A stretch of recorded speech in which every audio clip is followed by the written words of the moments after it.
The lights are off and away they go. Extremely loose. He's managed to hold on and they get. He missed the complete. He's crazy stuff. Side Freitas is on the grass on the infield floor. He slides through. He tags Richard Eck.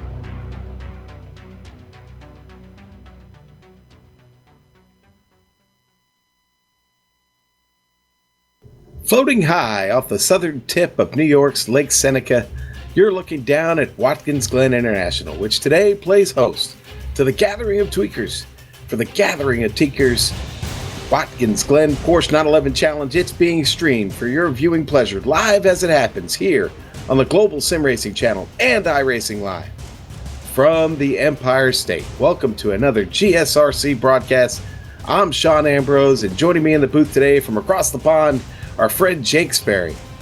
We've got Amjad Yaman in the truck twisting and tweaking the dials for us with camera locations created exclusively for GSRC by its in-house director of photography, the great Dougie Beard. This special one-off event is presented by the Gathering of Tweakers, Serious iRacing with a smile. GSRC is here to bring it to you today, and we will have two races for you here, race fans. A 30-minute sprint race with a 60-minute feature race to follow that. Now it's time to bring in my partner, Jake Sperry, and let him talk to you about the Glen a little bit and the configurations we'll be working here with today. Jake, it's great to have you in the booth, my friend. We saw some exciting racing yesterday at the mountain there, Mount Panorama down in Australia. Now today we head to northern New York State here for the Glen. Talk to us about it, my friend. Yes, certainly will. Thank you very much for introducing me in. Watkins Glen, one of the most synonymous circuits in the form of racing, very synonymous for its 1960s inception of the Formula One World Championship, of course the resting home of the late Francois Sever, but a difficult circuit which has done quite a bit here. It's two different races, two different layouts. That's the first thing you have to remember. This first layout, as we're here in 15-minute qualifying 4 minutes, we're going to be running that classic NASCAR layout. We're going to see only 7 turns around this circuit, no chicanes at all. It's fast-paced, it's high action, and it will look to bring overtaking and draft into play. The second race, though, that's going to be a little bit difficult. We're going to be running the classic boot layout. Interloop will be involved in that one for 60 minutes and more of a slow it down and hope that everything works. But for the moment, let's just throw it over to our lap guide right now. The GSRC machine will take you around the classic short NASCAR layout of Watkins Glen. All right, we've got Amjad Yaman in the GSRC Porsche 911 Cup, so let's do a lap around Watkins Glen. Coming down to turn 1, watch out that you don't come in too hot because it'll be easy for the rear of the car to come around. You can use some of the paved runoff to carry your speed, but don't get greedy because if you swing too far wide, you'll lose your momentum trying to return to the track. Now we head into the S's, and the powerful 911, it'll be nip and tuck through here. Watch how close Amjad gets to the barrier on the right. Trying to climb these while too wide will slow both parties down significantly. It's definitely better to use the draft on this backstretch to try and slingshot by your opponent. However, if you come from too far back, you might still have a situation where you're playing chicken down to the end of the straight. That brings us to the carousel, where you're going to have to wait patiently to get on the power. With this being the classic course, you're turning longer and are rewarded more for diamonding off the corner. But that barrier on the left has a nasty surprise if you slip into the grass and plow nose first into the tires, so be careful to keep it on the pavement. After that is Indianapolis, which really requires you to get down into the groove or else you'll lose gobs of time trying to keep it out of the dirt. Get the car to the other side of the track, and then comes the final corner. Treat this turn like a street course because pushing it too far means the car just crumples into the tires. Hopefully, you respected the limits and can now cross the line to finish your lap around Watkins Glen.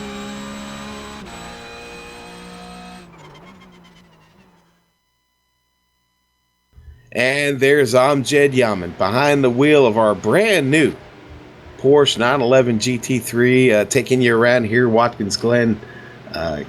And our thanks to Joe Peak for talking to you about it. But let's talk about the details of this first race today. We do have this brand new Porsche 911 GT3 being on the iRacing service now for, I think, just a little over a month or so. Open setup. Now, there's been some sharing going on, so everybody here with, I think, a setup they can probably deal with today. Now, here's the exciting part. This is how a race should really start. Standing start. They'll already be in their cars. There'll be no running from the pit box to the car, unfortunately, but we do have a standing start for this 30-minute race today. Now, you get no repairs. So you're going to have to take care of the car. That trip down into turn 1 to start this race, that's where we can see a lot of action, and you better take care of your car getting through at least the start of this race. If you want to make it to the end of 30 minutes, you're only going to have 65% of fuel. Now, that's going to be okay for this 30-minute portion of the race. But when we get to the second segment, fuel will be a factor. Now, the incident cap today, there isn't any. We're not worried about that. Locals will be yellow only, and the weather will be dynamic. What does that mean right now? Well, basically, that means we've got overcast skies, 79 degrees outside, about 80 degrees on track, Jake. Pretty good conditions for racing here at the Glen. Pretty good conditions, but incredibly cold is the problem right now. It's overcast as things stand at the moment, meaning that that track is incredibly cold. It's incredibly quick. Drivers will be able to put the most time into the track that they possibly can, but by the same volition, though, they will be under a situation where that car is at its loosest at any given moment. So incidents might become a little bit higher in these very, very difficult changing conditions right now here, Sean. And what does have to be remembered right now is qualifying currently underway. Only 4 laps, though, that everyone gets inside these 15 minutes, and only 4 cars have yet to set a time so far. Okay, now, today, how do you win this event? Well, you can start by winning the first race and end it by winning the second. But the winner of this challenge is the driver with the most points of the both races combined. The end results of race 1 will be the starting grid of race 2. The top 20 finishers will be inverted. We'll invert the top 20 in that second race. Now, 100 points will be awarded to the winner of each race, all the way down to the final position, which could total as little as 1 point. So that's how you earn your points. Obviously, consistency and getting to the front, winning these things is key. And Jake, how do you want to play this? You want to start somewhere towards the front with a great qualifying time, keep yourself up there maybe? Well, it all depends on how you feel inside the car. I think there may be a couple of drivers who may think that sandbagging the vehicle during qualifying might be a key, but you can't take any liberties around this sort of format. You have to make sure that you are up there fighting for the top, because the most points will be there on offer coming towards these races, towards the end, when you're thinking about where you are to grid. If you are someone who has had that poor race and has dropped into the mid-pack, you have that opportunity then to really come out fighting that second race. That's the key. But the other key is for those drivers who qualify outside of the top 20. There are 42 drivers currently scored in session right now.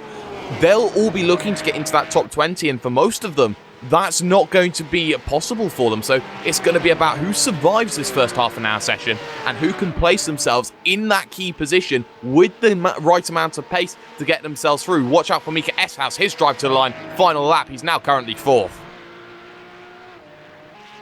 Well, still got about 6 minutes here to go in qualifying. Let's talk a little bit about the Gathering of Tweakers community. They have a simple rule over there. If you speak Dutch or Flemish and you use iRacing, you're welcome to join in, basically. In their community, they have a coordination group which organizes all types of activities, weekly tournaments, weekly practices, iRacing schools, Gathering of Tweakers Endurance Series events, Week 13 Madness, season finales, go-kart meetings. Yes, there is a segment of the community that's heavy into karting, very, very huge in the European community. Barbecues. I'm waiting for that invite to one of those barbecues, Jake. But drivers from the Gathering of Tweakers community can be found all over the place. And sometimes they set up teams to join other series or leagues. And they've got a lot of community members that drive with well-known teams such as Radicals Online, Huskenfeld Core, and all kinds of teams out there. The level of drivers can differ enormously from anywhere from rookies to pros, with iRatings from 1,000 to over 7,000 in the Gathering of Tweakers. And great thing they've got going on there. Certainly we know a lot of these drivers here on GSRC. We've seen them in various series, but Jake, talk about some of the drivers here in this field today, and I know you've seen several of them on track yourself. Yeah, I certainly have, and the driver on pole at the moment is Jan-Paul Niehaus right now. He's there on a 108.2, 2 laps to go. I think that's going to be pole for the moment because all his challenges aren't that too close to him. Jürgen Frank, incredibly quick driver there in the 17, has been all there and around in endurance racing, so will know how to pilot this Porsche 911 very, very well. Nick Thyssen is a driver who are expected to be a little bit higher in terms of this one. He's very, very quick in open wheel cars, but that's a closed wheel car setup. You know, he can still try and work one around. And for the moment, you know, he's doing quite well. Baz Schlob, another name. Mika Eshouse has been doing very well. Maximilian Scheider, we saw yesterday for the SimRC.de car there, working that Kia around. He's been pretty impressive so far. P number 8 so far as things stand in qualifying. And I mean, you can look even further down, like some Marco Derricks here, David Barclough that we've seen right now, and even some drivers here who haven't had the best of times. You know, they can still bring themselves to the next level, like the number 6 of Bram Reniers there in 30th position. We know that he can do quite a bit more than he does right now. It will be all about how they play with the traffic and how they play with this incredibly difficult circuit here, Sean. Yeah, and you talk about playing with the traffic, you know, something we noticed yesterday in covering the 12 hours of Bathurst, that last 3 hours there. This car doesn't take contact very well, Jake. No, it doesn't, and that's going to be something that people are going to be looking at right now, is that if you do get into side-by-side and you do get that bump, you know, there is a case to be a little bit worried about it going forward. I know that gearing down in this vehicle has been a problem for quite a few drivers to get used to, because, you know, you have to be down in a certain level of rev limits to actually shift that car down into the lower gears. And that's a different driving style for some people, some which struggle with it, some that thrive on something like that. So, you know, it's a very choice and select car, and you need to be very choice and select when you are choosing to go into a corner. Add me to the list of guys that had trouble with the downshifting. Yeah, very, very challenging. I'm glad you brought that up. But let's talk about the difference between what we're going to see here in race 1 and race 2 real quick. How much do you think the addition to that inner loop and the addition of the boot will change the way they race, change the shape, you know, of the race itself? I think it's going to make all these drivers just take a step back a little bit, because they're not going to have that major drafting opportunity heading down into the right-hander. So, you know, the problems that they'll have is they won't have as much opportunity to make those big overtakes. So they've got to be a little bit more precise and set up the cars a little bit more to really work the opponent and make the move happen. It's like a game of chess. You're always looking to try and open up and exploit a part of the board in order to try and make that decision. The thing that's going to happen is, with that inner loop coming into play, it stops the opportunity. Yes, it slows the cars down, which is another key factor. We're not going to see dives from a million miles back trying to come into that corner when that second race happens. And when you're running that boot section, you know, that's another 3-4 opportunities that you have just to make that move. So although it takes away one major opportunity that we'll see in the first race, that second race, there'll be different places to try and exploit and work an opponent here. It'll be about who has practiced both tracks, crucially, the best in terms of racing here, Sean. Yeah, and I can't wait to get started. We're actually just about there. It's almost time to call the grid for this race. This track, this layout, I think just about everybody on the iRacing service who's gotten in a road car has managed to get their way to Watkins Glen at one time or another. But make no mistake, this track presents many challenges, especially with a new car that everybody is still trying to get used to. We had Joop Willemsen was talking to us earlier about the tire model and what they've done with this car, and what just a real joy it is to drive. Jake, you've got much time to spend in it yet?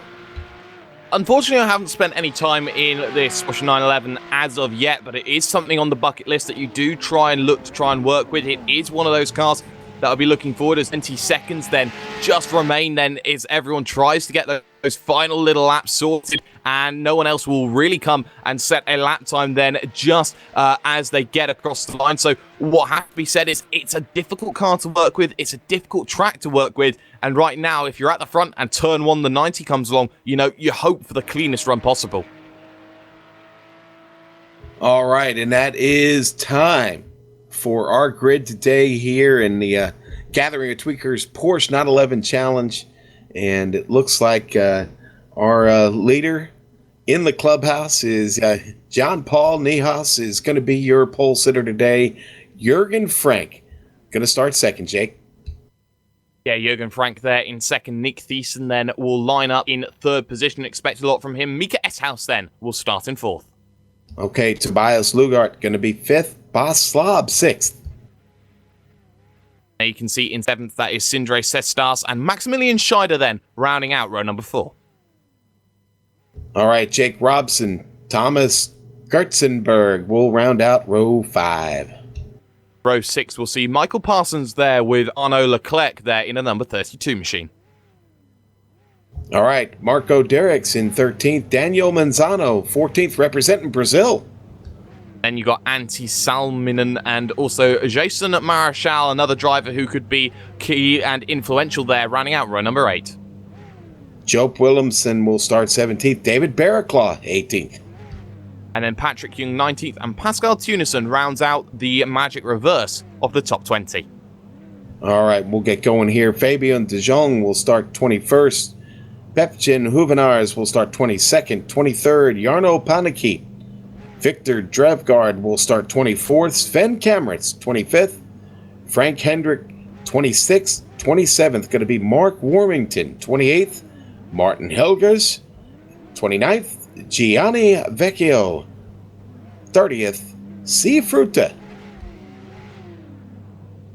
And you can see the final lot, Bram Reniers, Frank Levasseur, Robert De Rouge there with Christian de Ridder, James King and Danny Booz round out 36, 37. You can see Frank von Borsval, and here we go. The last 5 cars will flash on your screen. Engines revving here, Sean. And here we go. John Paul getting ready to lead them off. We are green and away. Oh, we're already backing up. In the top 10 there, we got cars stacking up off the start. We'll get back to that. Heading down into turn 1. Everybody else trying to make their way. Wow, that was a scary one. It was Jert Willemsen then, the driver that we were thinking who would do quite a few good things. He's got that big jump over the pit wall, and you can see now, though, the front of your field, though, pretty much clear and away right now, back and forth. S-House under problems from Lugart. Well, Jan-Paul Niehaus is off to a great start. He's got traffic behind him. Jürgen Frank, Nick Ditson managed to hang on. Just behind them, cars trying to make it 3 wide there. Just see the battling here that's going on. Lugard again, though, just got hung out to dry. Now Sestas then will be on the outside for 6 here. Into the left-hander, 90 degrees, just trying to open up the corner. He will get the position back there, and you can see they're just trying to work it out there. Parsons, Schlob, Derricks there in that train coming up. Leclerc there, all looking to try and have that move here, Sean. And I'm just wondering right now here, as everyone starts to cool down, find that rhythm, who's going to make that big move? Sestas again looking at it, but look back, though, Michael Parsons looking at Robson. All right, let's replay the start. Lap 1 is in the books. Newhouse is in the lead. Let's look at the replay here real quick. What happened to the start? They just get stacked up here. And that one car doesn't get going, and everybody just trying to get out of the way. Several cars off. Yeah, here we go. Second look then at all of this has happened. It was Willemsen who jumped the pit wall, a very scary one. I'm sure the pit crews were running away from that one. There was a horrible incident early on, and that's just the thing here in these cars. You see these incidents happen early. Nobody likes to be in an early incident there, as we see a little slide then. If we can come back to line, that's Jarno Panicki then, who's just going to go wide here side by side. David Barclough then will have to do it the long way around at 6 here, Sean. Yeah, Jürgen Frank really on the hammer right now, putting the pressure on our leader. They come around here to complete lap 2. Jürgen trying to find the line to get around. Might make a move on him here. Heading down into turn 1. Let's see. Well, here we go, trying to make the move into the 90. I don't think it's going to happen. Use the toe coming out of turn number 2. A double take there from Frank, though, coming into the corner there. Didn't quite open up that corner as he would have liked there. That's going to compromise the run coming up the S's, but that slipstream effect is going to be so crucial. In through 3, now through 4 he'll need to get, and you can see that gap just so much more. Just how he couldn't get that power, that one small error there, Sean. And that's 4/10 to the second here that he can't close. This one under threat now. S-House right underneath. Yeah, they're battling pretty hard up front. Battle here for right now for 7th place. Jake Robson trying to hold off Michael Parsons in the 172. Right up on the wing of Robson. Yeah, you can definitely see he was trying to get that move, trying to send one down the inside. Didn't quite happen. You could see just opened out that corner, went a little bit too deep there, did the driver of Robson. Now Parsons will have an advantage into 6. He's not going to get any opportunities to go through there. Maybe a Hail Mary into 7, but he can't quite just get close enough. Try and set the run coming out of the corner. The draft starting to fall away from this group here in a 7th, 8th position. And now you can see here maybe a move down to the inside. He will show the nose, but will he get himself down on the brakes? Answer to that is going to be yes. Thank you very much. Up and under, though, coming back from Robson. S-House getting nervous just up in front of him, trying to get to Nick Thyssen here.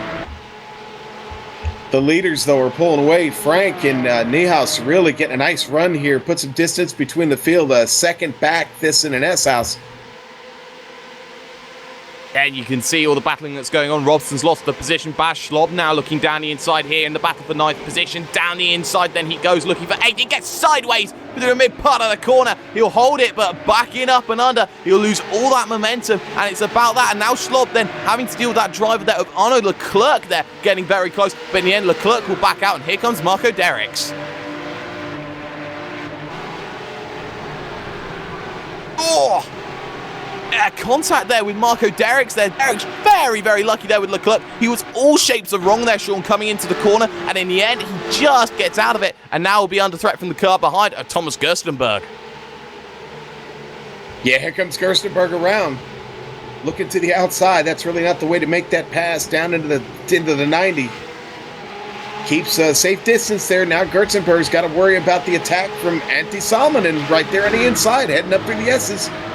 Nothing he can do. He's going to have to let the position go. There's 1 and there's 2 side by side. Let's go then. And he'll lose it to Kamets now. And Kamets now, you can see just getting out of the slipstream. Tunison now coming down the inside. It's that simple. One small error and that's it. That's 3 positions in the space of about half a lap here. Very, very interesting little decision there. So that's going to be something playing to the minds of the drivers at the front here. As you can see, though, battle for 3rd position. It was the driver Nick Thyssen taking that a little bit of a wider line then, coming through that carousel. Such a difficult corner. It's understated how difficult it is. 3 different grooves of lines, and you're all trying to rubber in that one line, which just sometimes, you have to try and get out there a little bit of a wider line there from the S-House through that turn number 6 there, Sean.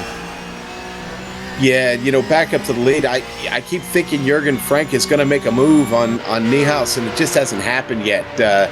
Seems like he's just content to sit there for a little while, and why not? They're starting to put some time between themselves and the rest of the field, but still plenty of passing going on down in the 90 now. Jake Robson going at it again with somebody else, now with Buzz Slob as they get up through the S's. Robson all over the wing there of Buzz Slob. Both cars right up near the wall there as they come out and back up onto the straight.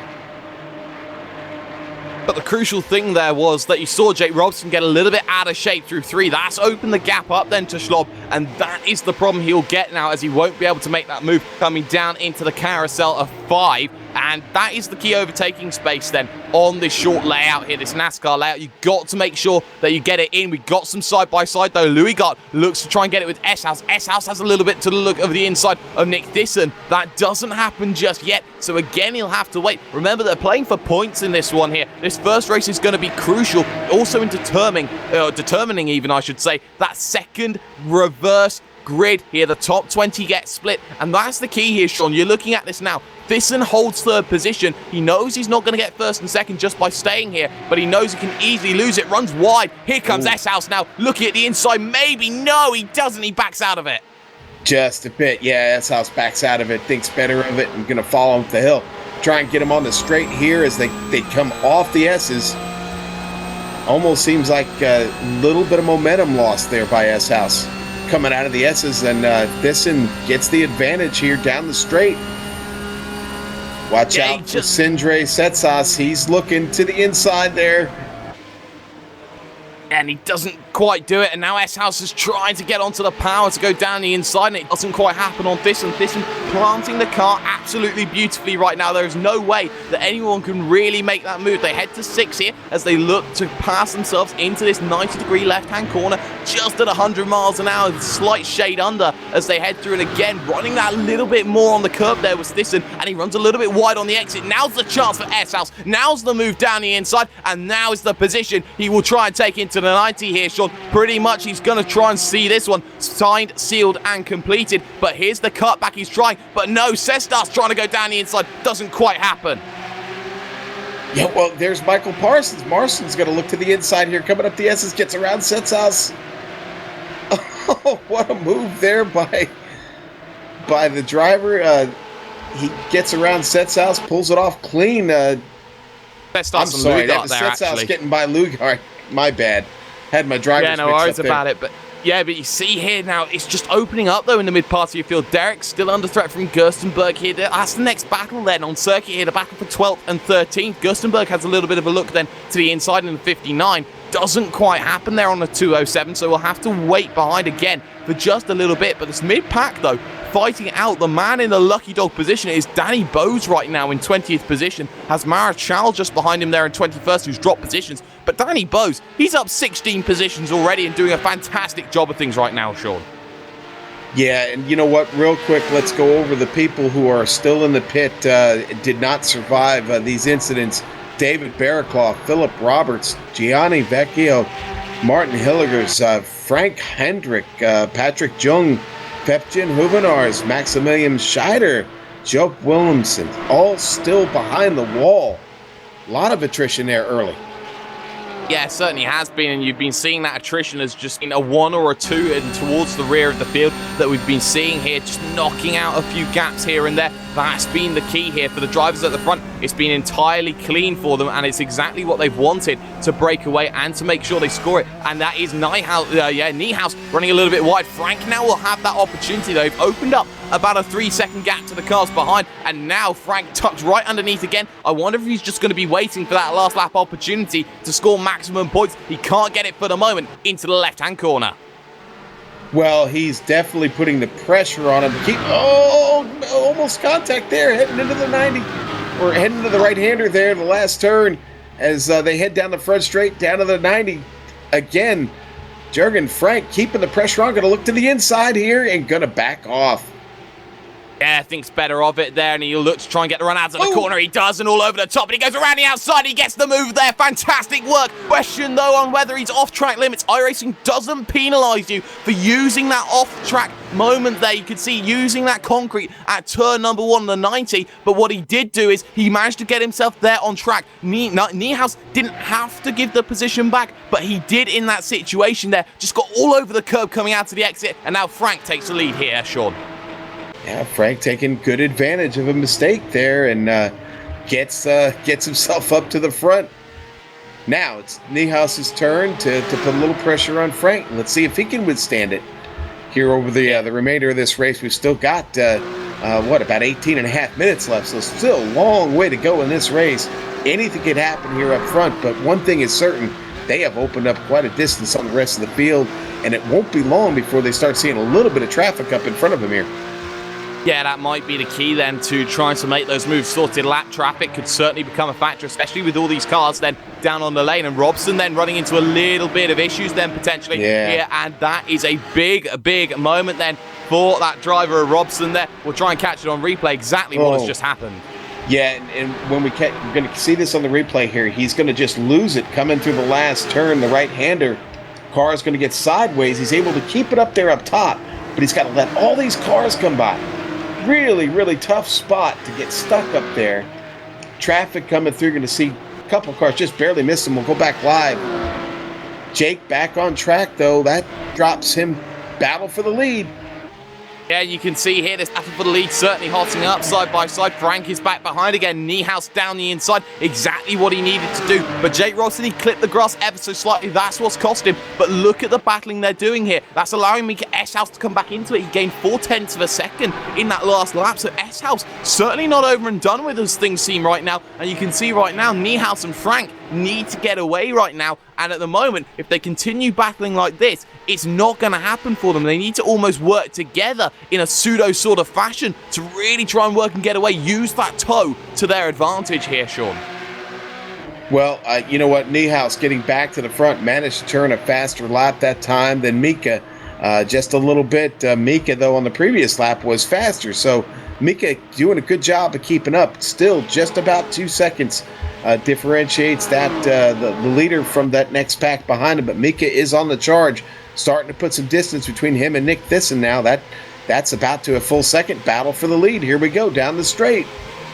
And you can see down the inside now tries the driver of Jurgen Frank. The position has to be left there for the driver of Niehaus, but Niehaus isn't going to let it. They're going to squeeze each other coming off the exit, but they remain side by side. Then the room was left. Niehaus does have the inside for 6, will have the advantage here at 6, but won't for 7 down the inside, and you can't really go too wide here. He'll get the position. Frank will try and go for the up and under, and the up and under won't happen for him then. The waiting game continues then for the driver of what is Jurgen Frank. He's still stuck behind, but he will have himself getting himself to about half distance so far in this race now here, Sean. Big battle coming out of 7 right now. Marco Derricks, Gerstenberg. They have been going at it here for about a half a lap, Jake.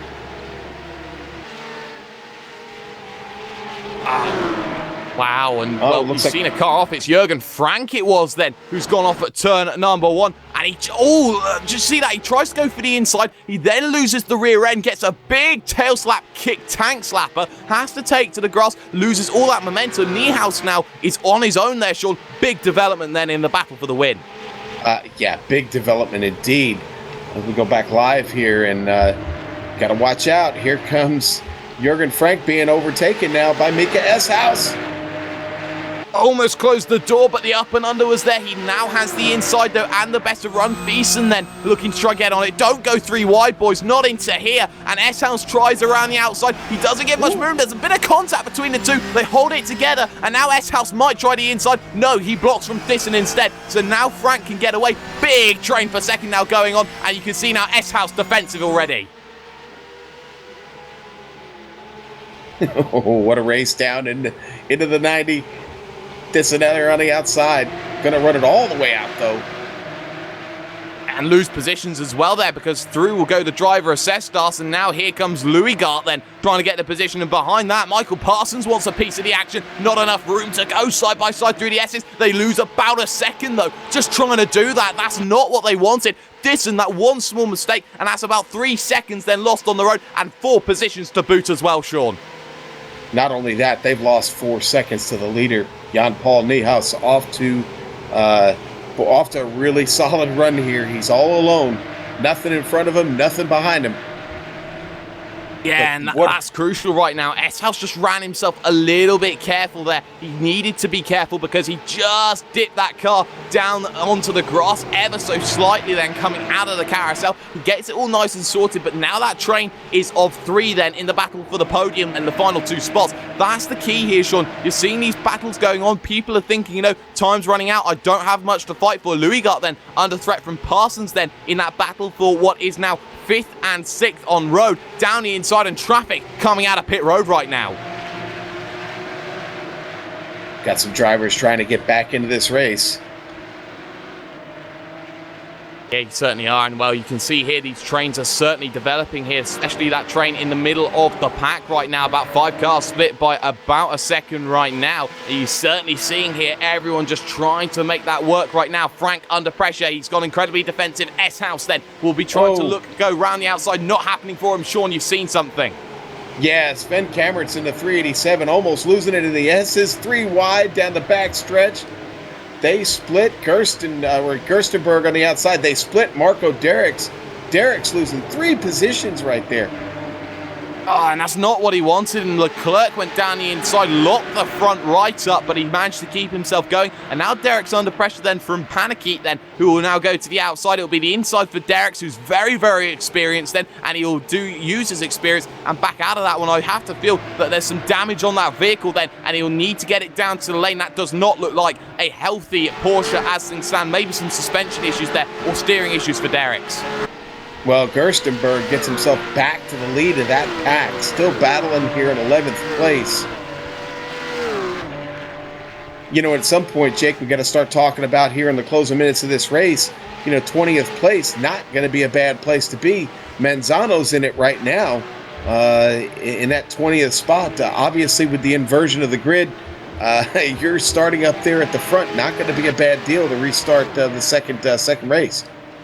No, it certainly isn't right now, and he is on the back then of the driver of Jason Marichal right now as things stand. If anything should happen to some other drivers through the field, there will be some drivers who will be gaining that advantage throughout right now. I mean, you look at this train here that's going on in the middle of the field. Everyone is going to be looking to try and work that and make sure they work it here, because Sven Kammert up 13 positions. You've got Tunison, who is up 10 right now. And you look at even those who are trying to get themselves in that position to become in a winning position right now. The likes of S-House and Frank, then the back of the second position. They've completely foregone the victory here because they know that Niehaus is too far back, so they'll fight amongst themselves to get themselves the best track position in terms of the next race and the most points for this race. It's about who wants what right now, and at the moment S-House looking at second then. He's all over the back and will get the run into the corner of the carousel of turn 5, Sean.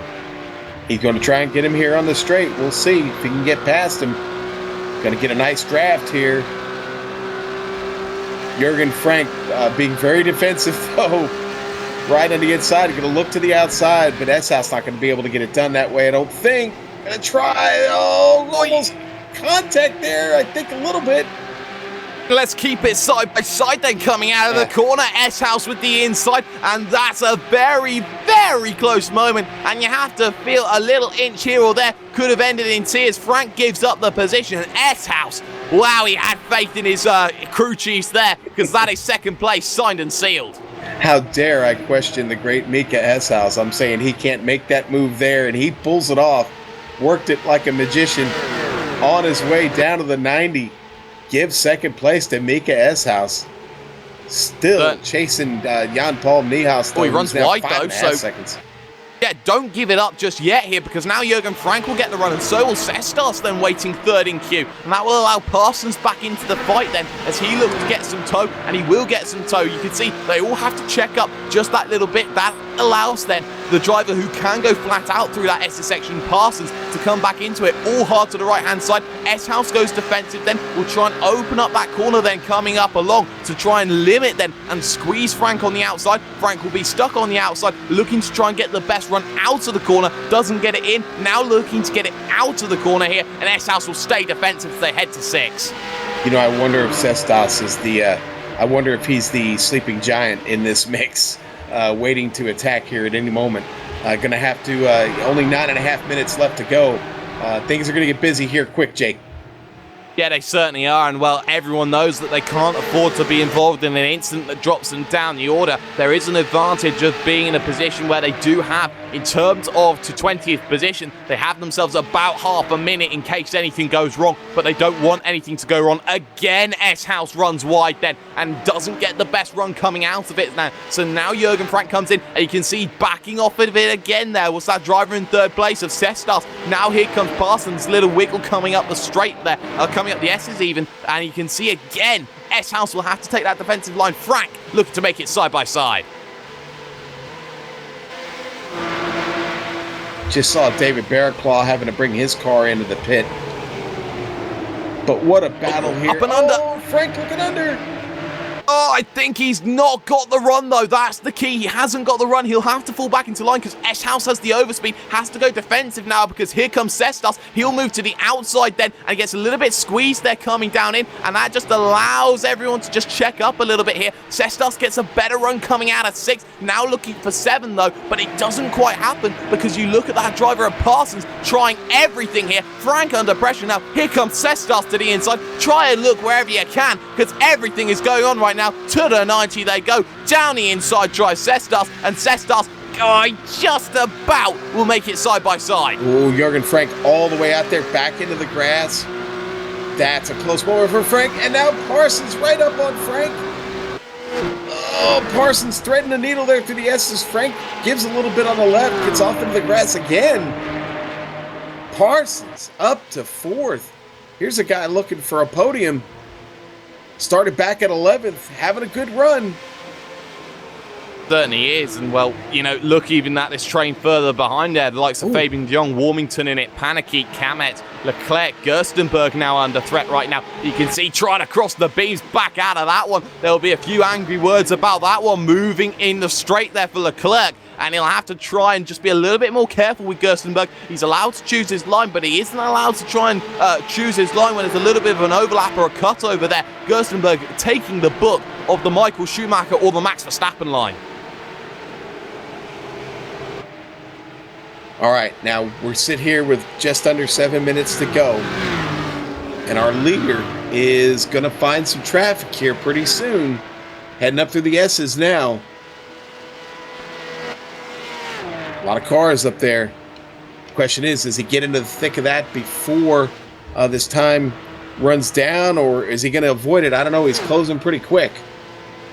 Well, the thing is for Jean-Paul Niehaus right now is that he has that buffer here that he doesn't have to deal with, and they're fighting behind because Parsons now looking to go side by side with Cestas, who gets the run off of S-House. He'll try and send it deep around the outside. Little bit of a double take to try and get down into the corner, though. Has to wait behind in lines. You can see pinched on the curb. Cestas will get the better run, but Parsons gets an even better run then to the outside. He'll go, and you can see that S-House stuck in the middle. Let's try and thread it 3 wide, boys. Don't try it down into here. He tries around the outside, though, does Parsons. He'll get one position. He tries to cut up and under, and now to the final corner they go. Can he get it around the outside? For the moment, no, he can't. I'm going to try and do the over-under on him, the crossover. Parsons going to try and bring it up on the inside here across the line. S-House going to win the race to the line, but to the corner. Parsons digging hard. No, S-House. Oh, just up.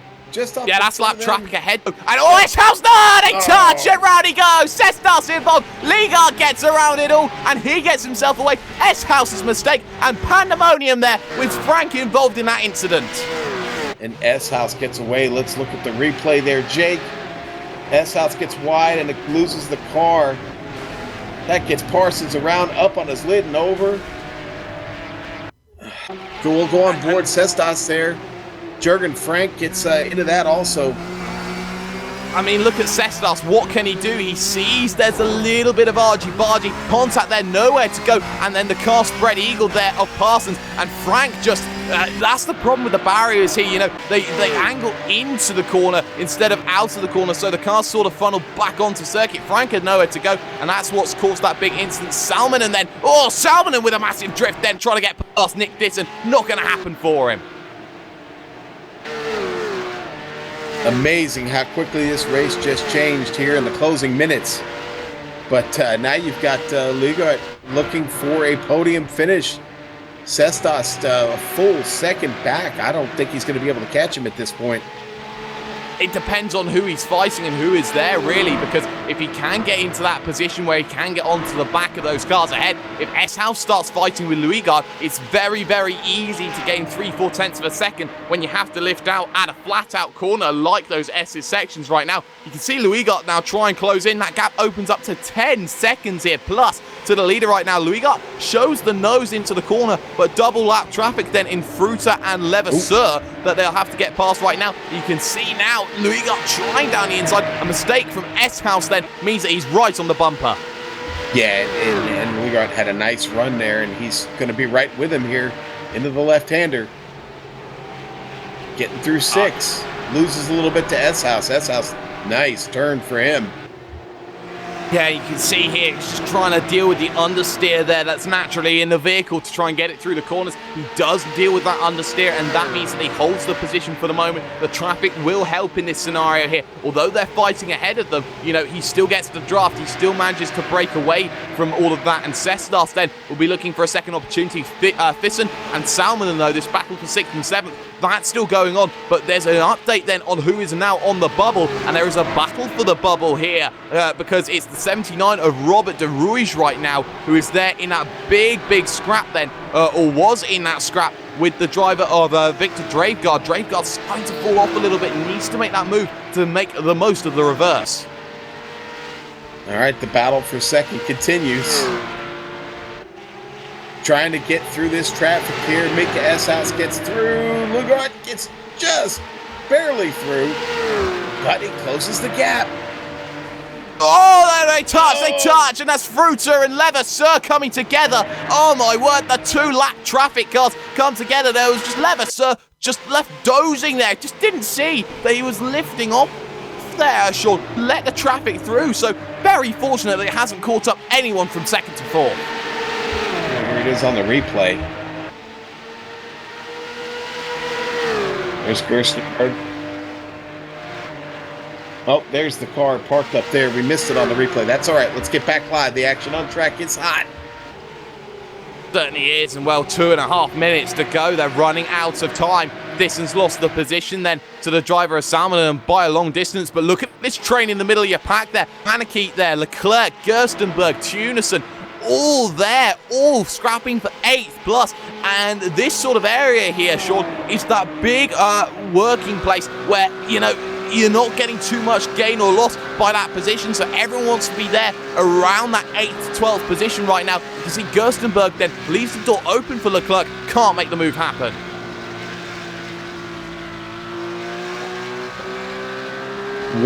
Just under a minute and a half to go. I guess the story's been the same since we started. John Paul Niehaus, you know, we had a little bit of a fight there for a while with Jürgen Frank, but a mistake gives it to Jan Paul Niehaus, and he's on his way to winning this first race. He is, but there will be another lap then when they get to cross the line, because that timer, it will give him another 10 seconds on the clock then to get through, so there's 2 laps to go here, Sean. And I'm just starting to wonder here, is Louis got too far back? Is Cestas too far back then from a podium finish in this opening race? Everyone just a little bit on tilt at the moment, you could say right now. And look how much difference there is. Was there a slowdown, though, for that driver of S-House? The answer has to be yes, because he drops 2 positions there very, very effectively. Wow, that's going to cost S-House that podium. That slowdown, I don't know if he's going to be able to make that up. Loses a full second. We'll see. Lugart and Cestas still have to finish. Jan Paul Niehaus going to go across the line. I think that's going to be one to go there.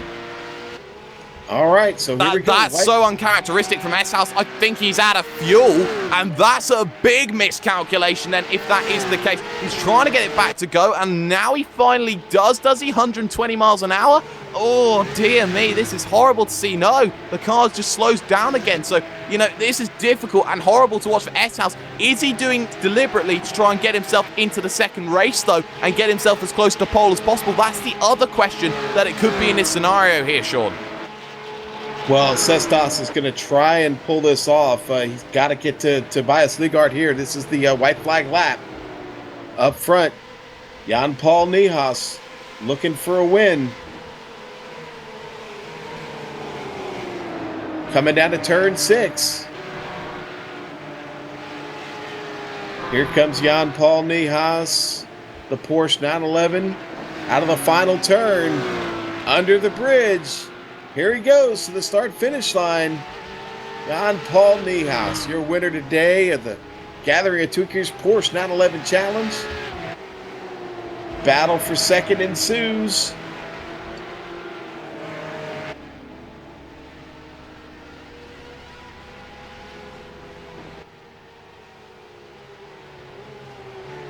Give it to Tobias Lugart. He's going to get it.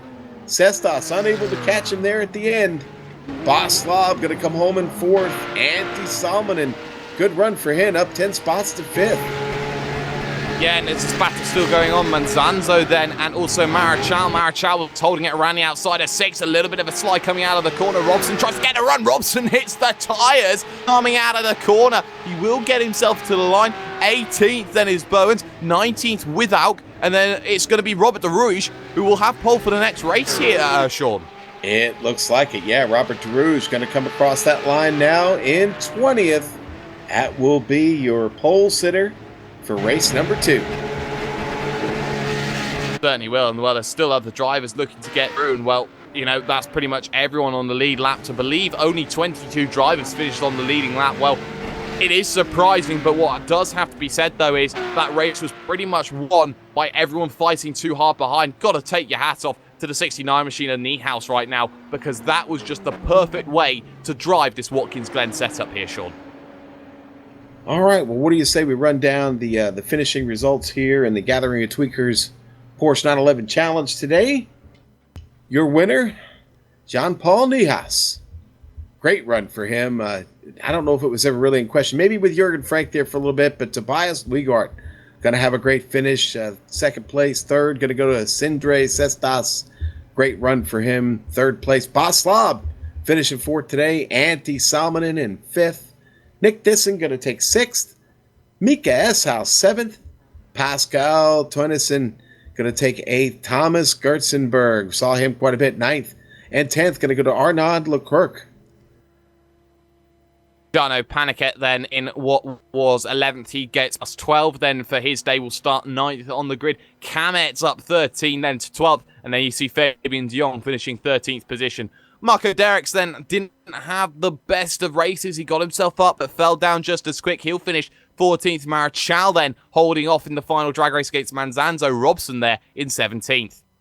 And then you see the last of your drivers there, Bose, Withak, and Robert de Rouge, who will start on pole position for the next race there, Sean. All right, Robert de Rouge with that 20th and very important spot. Victor Dravegaard going to be 21st, 22nd, Christer de Ritter, 23rd, James King. Frank von Borstel is going to be 24th, Bram Reniers, 25th. Frank Lavasseur, 26th, 27th, Steve Greenwood. 28th going to be Mark Warmington. 29th, Steve Fruta. 30th, Michael Parsons. Parsons up there battling up front. Obviously gotten that was a tough break there for Parsons.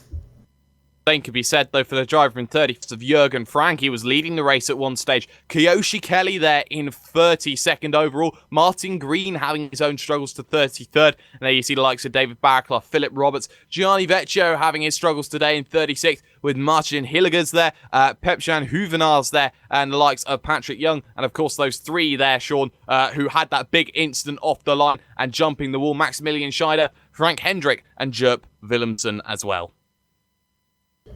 Well, what a race. Tell you what, so much to talk about. We do have some people lined up for interviews here. I'll tell you what, why don't we talk to Boss Slob, because he finished fourth today, and we'll get him here in the booth. Boss, what a run today. A lot of traffic out there to fight through, but you managed to keep it pretty clean. Yeah, I got lucky, I guess. I missed a couple of spots at the start because I made a small error in the S's, went a little bit drifting there, lost a couple of positions there, and then after that was just trying to do good laps and don't make any mistakes, and I was able to get back a couple of positions, yeah.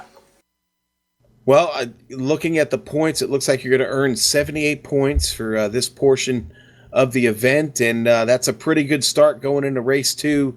What kind of challenges do you see ahead for yourself in the next race? Well, since it's going to be reverse grid, it's going to be interesting. Well, I'll start from position 16, I think. So, yeah, that's going to be interesting with the slower people in front of you. So, yeah, we'll see how it happens. Well, hey, listen, boss, we wish you the best. Great run today. And, well, you're going to have a little bit of work to do, but we wish you the best when you get over there. And maybe we'll get a chance to talk to you again. Hopefully you'll be back up on the podium. Yeah, thanks. All right, so there we go. Boss Slob, let's bring in Joeri Without with us real quick. I'll let Jake talk to him real quick. Joeri finishing in 19th. Good evening, Jerry Withook then joining us right now. Jerry, a day of trying to get those big gains through the field, trying to capitalize on people having issues early on, happened straight from the drop of the flag. A lot of issues then in terms of trying to navigate around some minefields out there today. But for you, you get to P19, you're on the front row for the second grid of the event. Just how are you feeling after it? Well, I'm very pleased with the result, but yeah, it was like a lot of attrition, like I gained a lot of spots by people falling out, having some incidents early on in the race. It was like a little bit hectic at the start, like avoiding all, like the start was a few incidents right at the finish line, so that was just taking care of that in the beginning. Yeah, certainly was, and the circuit is one that you can't really underestimate in terms of. Well, firstly, it seems to be simple on the surface, but you look at those corners like the 90 where it all just converges in. You talk about the likes of, say, that carousel where you're always trying to take as much as you can out of the corner. Moving on to the next race, how are you feeling when you take a little bit out of the course, but also take a bit in with the classic boot layout? I just hope I have a good start because at the first race I didn't have a good start. I got already overtaken by the car behind me, so I just hope I don't cause any incidents. Well, that certainly will be the case. We will wish you the best of luck then. Jerry Withock then, who finished in 19th position, will start on the front row then for the second event of the evening. All right, let's catch up with Mika real quick. Tough break there at the end, Mika. You were digging hard. Looked like you had a pretty good podium finish locked up. Tell us what happened. Just ran out of fuel. So yeah, I had to do everything that last 2 laps to make sure I made it back to the finish line. Did you short fill the car or? Yeah. I should have taken probably another 5 liters or something. Oh man. All right. Well, we're going to invert the grid. You're still going to have a lot of work to do, though. I mean, a 7th place finish going to throw you right in the middle of that hornet's nest. And that's going to be a rolling start. What do you expect in this next race? Well, I've done a few of these Monday races last season, and the reverse grids are always a bit crazy. Just gotta try and survive. But finishing 7th, it does put me in a decent position. So we'll see what happens. Obviously, I feel. I just wanted to say that I feel bad for the guys that got caught up in that moment at T1, where I got loose and then tapped the guy next to me. That's a real shame. Yeah, it was a tough break. But hey, listen, plenty of racing left to go. We got to do another hour, different layout, and I expect you will be fast. How do you like this car? How do you like the Porsche 911? Oh, I love this car. Raced a lot of the C-Spec the last few seasons, so yeah. When this car came out, I immediately jumped in and loved it. So. All right, best of luck to you in race number 2, bud. We'll talk to you soon. Thanks, Sean. All right, that was Mika Eshouse. We're going to catch up with Joe Williamson and Jake, one of the organizers of this event. Jake, what do you got to talk about here? Well, the only thing that really came from your race then, Jerp, unfortunately, was a small little jump over the barriers. Just talk us through that early stages and the shock and surprise, you could say, of trying to get yourself up and over. Yeah, it was absolutely not really funny. It's one of my shortest races, I think. I did in iRacing. I was just pressed to the wall, and my car flipped over it, and I was in the pits. I backed up a little towards my own pit stall, which was just a bit back, and that gave me the opportunity to have 33 minutes repairs, so that was over. Certainly was over, but the ability of the drivers in this field has certainly come up and shown themselves here this evening. We see some great battling all throughout and another race to go. Although your championship challenge is all but over here in the Gathering of Tweakers, you still see some brilliant battling here between quite a few of your drivers in this field. Yeah, absolutely. It was absolutely fantastic. I was able, of course, to watch the race, and it was nice battles. Also some incidents. I think they were avoidable, but that's unavoidable. I think in such a small track with so much drivers. But no, it was really fun to watch, and I hope I have some fun in the next race. But I'm going to start at the end, totally at the back of the field. We'll play for safety rating in this final race, then, shall we say? Yeah, something like that. Well, certainly. Well, we're hoping for some better results than the second race. Jerp Williamson then finishing home towards the end of the field, we could say like that. Sean, just in this middle session between 1 and 2 right now, and you have to say, the advantage for those drivers in that 20 position, now starting first, they've got to make the most of it. Well, they really do. If they have any chance to win this special event, they're going to have to make the most of that. They're going to have to win. Going to at least get a top 5 finish to even hope for consideration. What they've got to also count on is some of their competition that finished up front in that race number 1 having trouble getting through the field. So Going to be a fun battle, but hey, listen, we're going to take it to break real quick. We'll be back here on the Global Sim Racing channel and iRacing Live for the continuation of the Gathering of Tweakers Porsche 911 Challenge. We'll see you in a few minutes.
And welcome back to the Gathering of Tweakers Porsche 911 Challenge here on the Global Sim Racing channel and iRacing Live. And race fans, we are getting ready to go back racing here in just a little bit less than a minute. We're going to invert the grid from race number 1. Jake, I can't wait to get this one. This is going to be a 60-minute race, so we get a little bit different strategy going to be worked throughout this one.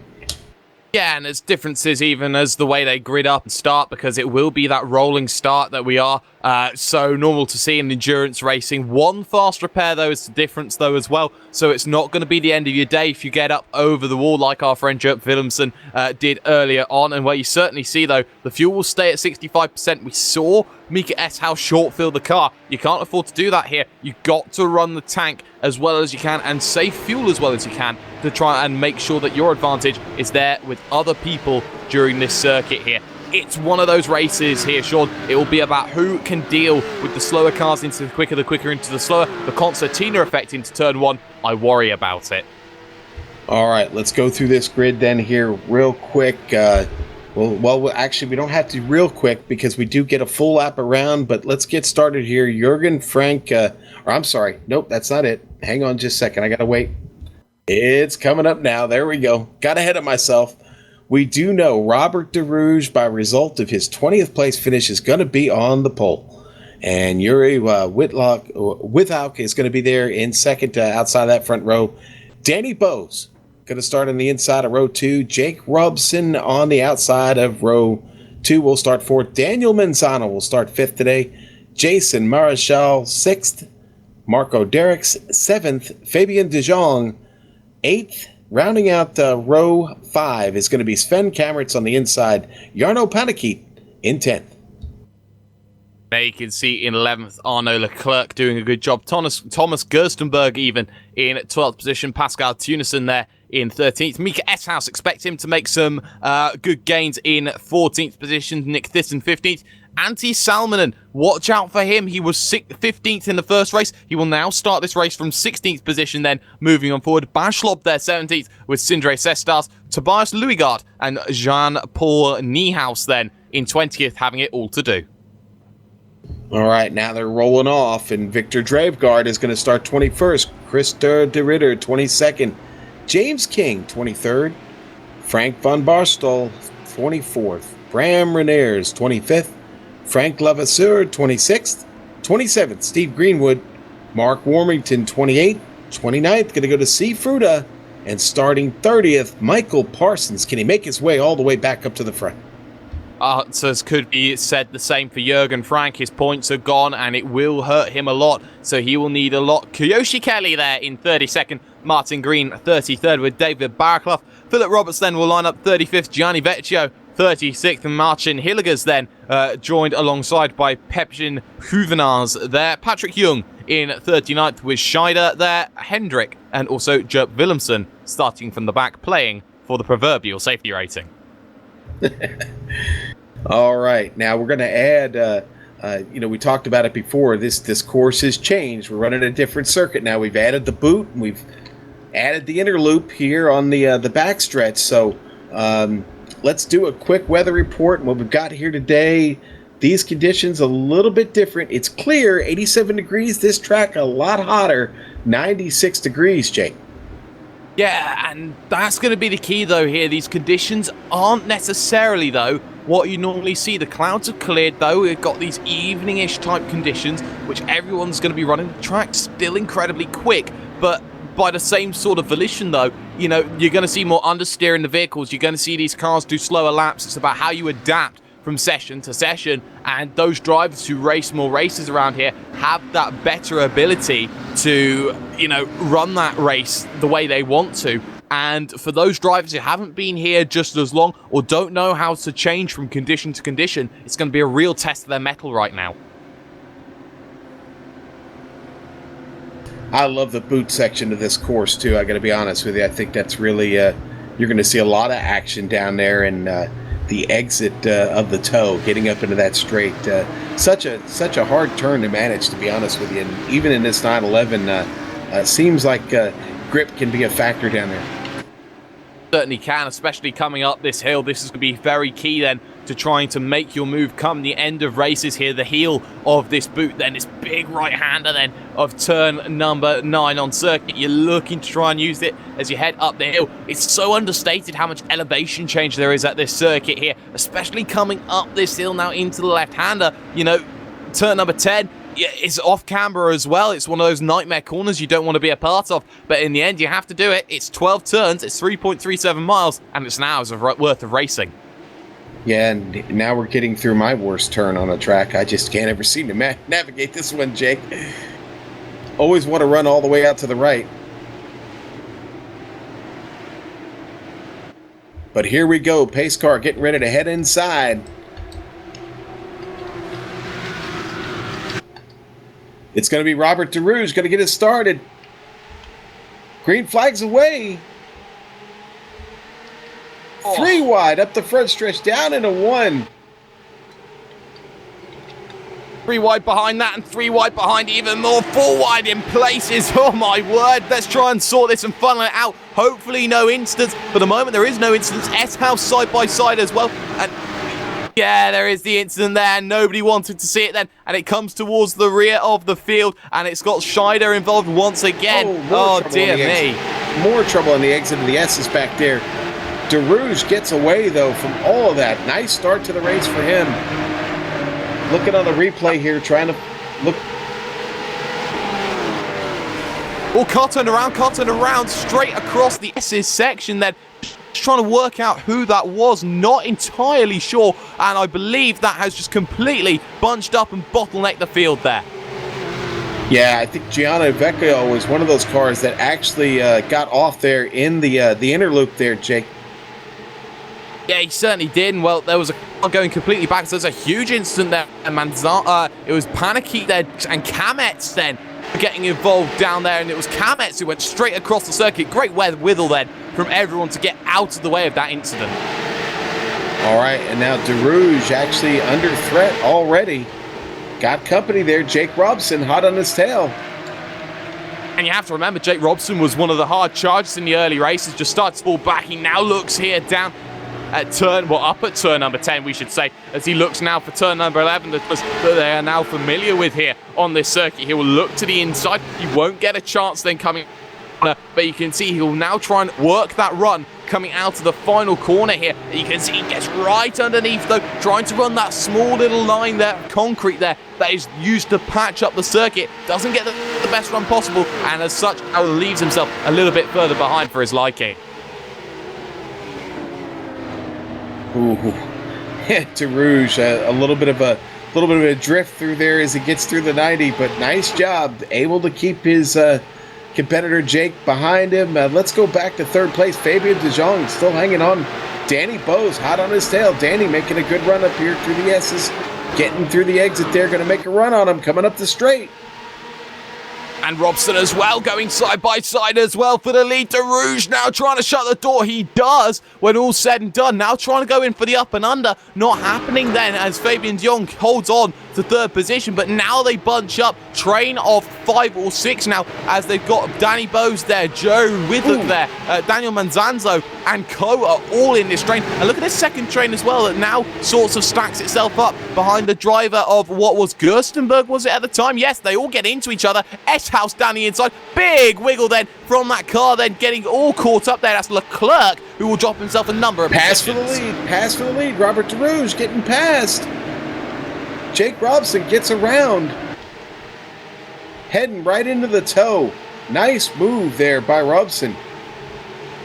Oh, but now trying it through the heel defensive line. Lock up, though, from the driver in third position of Fabian de Jong. They've got an hour to play with here. They don't need to do these moves. Also early, Danny Bose now looking at it. Withhook there, Manzanzo. You can see there again, DeRouge runs a little bit wide, gives the opportunity away then to that driver in the lead of Jake Robson to try and run away with this event now. Fabian de Jong then looking at it, and they're back in 6th position. Manzanzo trying. S-House already onto the back of the lead group. And where did Mika S-House come from? I'll tell you where he came from. He came all the way back from, what was that, 14th, I think he started in?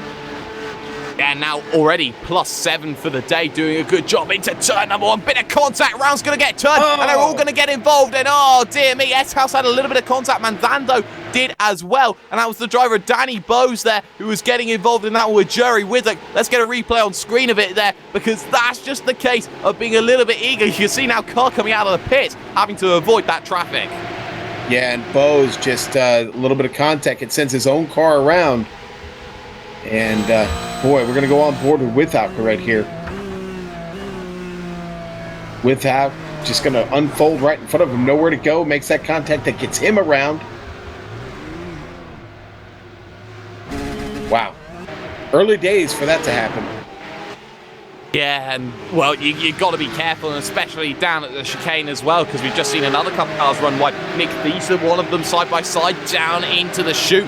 Thiessen will lose a position there, will lose 2 positions, 3 positions, as he tries to serve his slow down, and in the end, he will finally do it. But now Leclerc then going side by side into the toe, and Thiesen's going to have to let that one go as well. So Thiessen, the big bottleneck.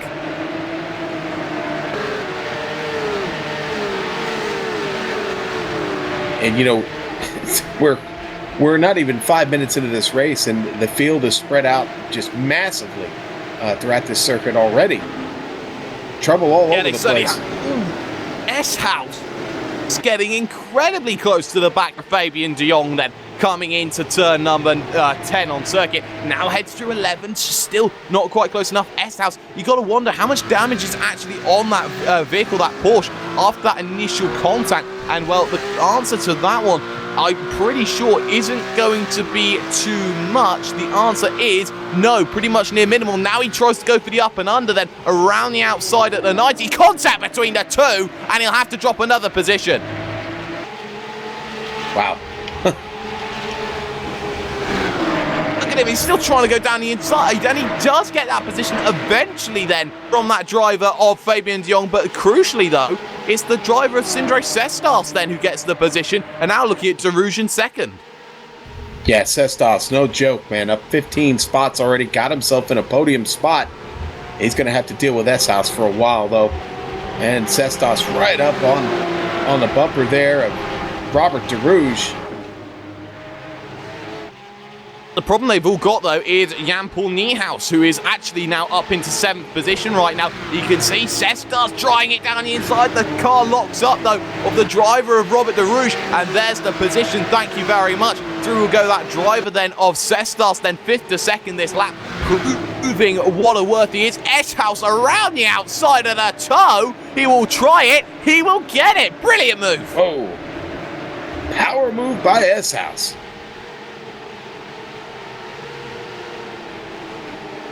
We were looking at Nick Thisson now here out on the number 23 machine here. He's got a lot of issues and he is slow coming out of the corner. And well, he has tapped the wall. And yeah, you can see he's just trying to get out of the corner, gets the slide, tries to stop it. And it's the lightest of brushes with that corner then. And that's a very, very uncharacteristic mistake there, you have to say, Sean, from Thisson. Yeah, very uncharacteristic indeed. And that's going to cost him. Got a lot of field in front of him to fight through to get up here. Yeah, he certainly does, and well, he'll need some work here through that traffic. Then it's Warmington just ahead, so he's 22nd position overall. That's just how far dropped, and that's just how bad his day has gone for him. He doesn't want that to be the way that it ends for him, but now you can see Niehaus trying to get through on Fabian de Jong, battling for 5th position on circuit, and for the moment he just can't quite get close enough. Niehaus, remember, needs to finish, I believe, 2 positions behind that driver of Sestas right now to take the championship. And now you can see here this moving and wiggling. He'll have to do it around the outside, turns to the inside, then on the brakes. No, not going to do it then just yet. He'll have to line it up, and he can't quite do it for the moment. Yeah, Niehaus really, really driving the wheels off of it now to try and get around Fabian de Jong. De Jong not having any part of it yet. But I think he's going to have trouble down here in the boot, keeping Niehaus off of him. Niehaus looks to the inside, has to let up. De Jong goes defensive down low. There's traffic right behind him. There's Solomon right behind him, and Weigart. Oh, and you can see he just chops the nose to get himself forward, and he gets the run out of the corner then. He thought he was clear. There was de Jong. So Niehaus now will take the position. And on lap 5 here, we're not even a 1/6 of the distance then in through this race. Niehaus is up into 5th position and proving his worth.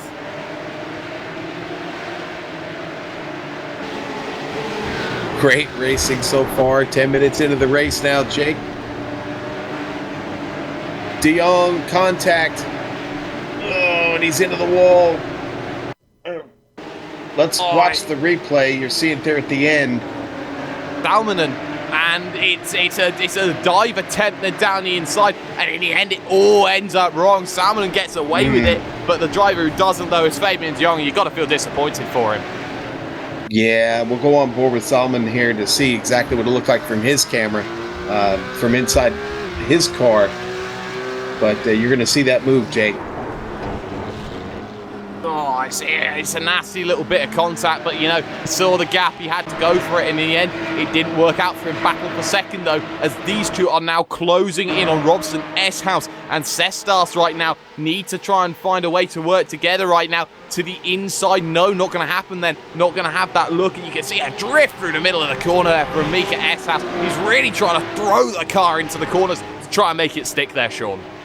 Now they've started to catch Jake Robson. Jake was up about 2 seconds now. They've closed down a second, and they're catching him pretty quick here.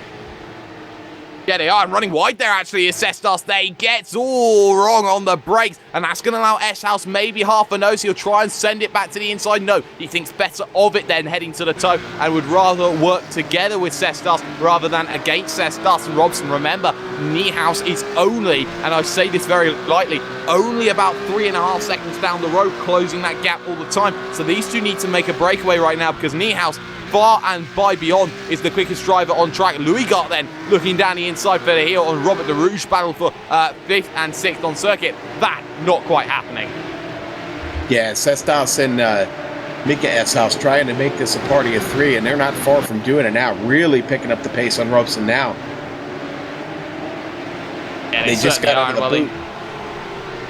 Yeah, they just got out of the boot, and now they need to get themselves on that runaway here, Sean. And I just had this feeling here that although they've closed that gap to Robson, Robson needs to work with them here because he knows his pace is not good enough to stay at the front of this race. Maybe some canny craft will help because he's lost a second in that lap, and he didn't look like he made too many mistakes.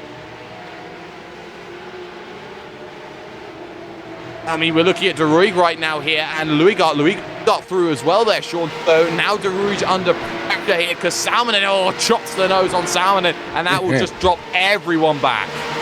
Yeah, this is another good battle here because you've got Gerstenberg in here.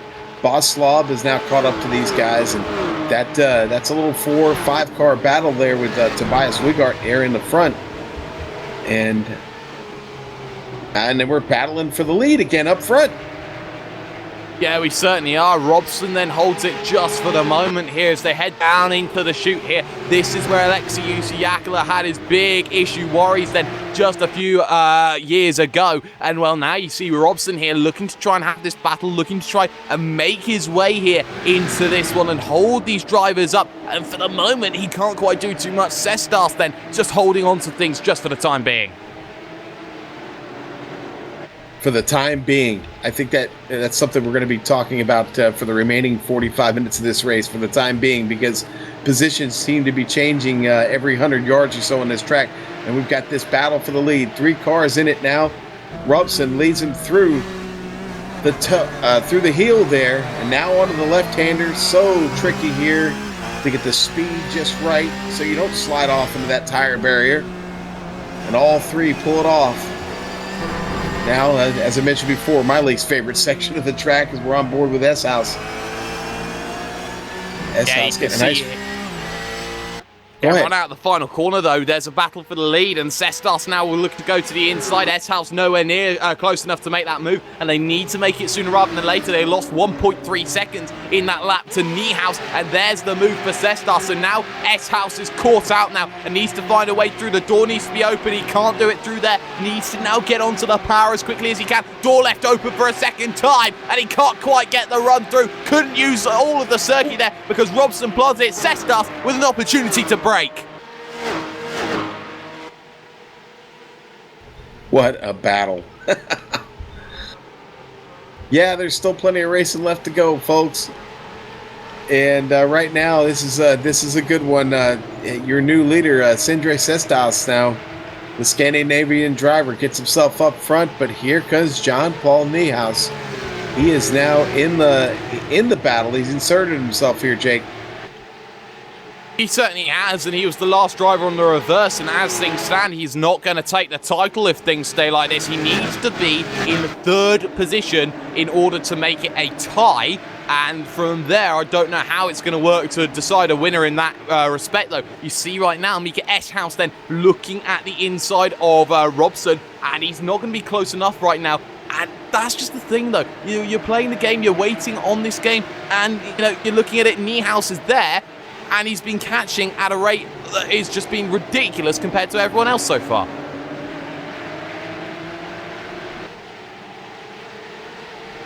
I think Boss Slob had a problem on track. I'm seeing a lot of damage on his machine. Trying to... Yeah. And well, another Ford machine, you can see he's a mile back. And well, just trying to find out where... Oh, he's gone straight on at the toe. Oh, there was contact then. And oh my word, there was contact with Gustenberg coming down in. He was on his side at one stage, so very lucky to keep that car going in a straight and narrow. Yeah, that was contact with Gerstenberg. Gerstenberg able to continue on and get through, but Boss goes all the way off the track there. Tough break as we go back here live. Battle I mean, on look screen. at this battle going on for what is now position, because that is Niehaus who is throwing Robson. Robson has just been dumped off the back of this group in the space of 2 seconds, and these drivers at one stage were 1, 2 and 3, I do believe, in that opening race. Now they're 1, 2 and 3 in this final race. Robert DeRouge losing another position here. Gerstenberg trying to get by now, and almost and a little bit of contact there between Gerstenberg now the one dropping. Can't catch a break in this middle pack. You can see DeRidder right now is there making inroads. You're talking about the likes of Gerstenberg there. Scheider there was from 40th on the grid. He's now in this one looking at the top 10. So, you know, everyone's there. Maximilian Scheider, hats off to him. What an opening quarter of an hour he's had. Looking at Gerstenberg now.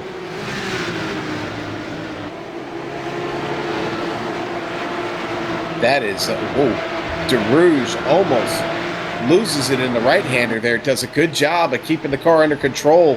Had DeRidder right next to him as they came off the turn there, Jake.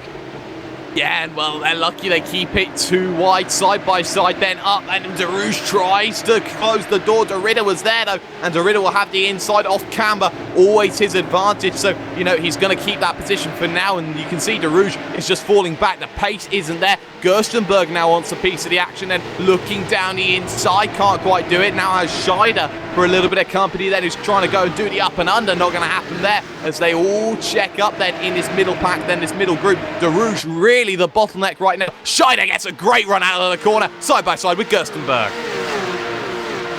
Another driver moving up, Jake Gianni Vecchio, up 21 spots. Just took 15th away from Marco Derricks. He's following Sven Kameritz right now, continuing to move up through the field. Yeah, and you saw Kameritz have that early issues then in the opening lap. You can see the problems there. Look at Scheider again, though. He's got DeRouge right where he wants him, though. But we'll have to do it the long way around. The inside will help him for the second part then of this SS section. Last of the late breakers. A little bit Jean Alesi. Yes, down into the corner. Oh, he gets a bit wide. And straight on has to go Scheider. Oh, and he's going to go off and hit. Oh, Scheider takes a hard shunt. On board with him, and that's just a case of trying to get back onto the circuit, and well, there is a lack of grip then, and then that sudden change of grip then, it just hasn't worked out for him. Not the way he would have wanted it to happen, but in the end, it ends the way he didn't want it. Now look at the likes of, say, Derricks and Greenwood right now, having this little scrap right now. In fact, I stand corrected, Vecchio then, it was instead. So, you know, everyone is just trying to make themselves away through, and a big slide from Kameritz there, and here comes Vecchio.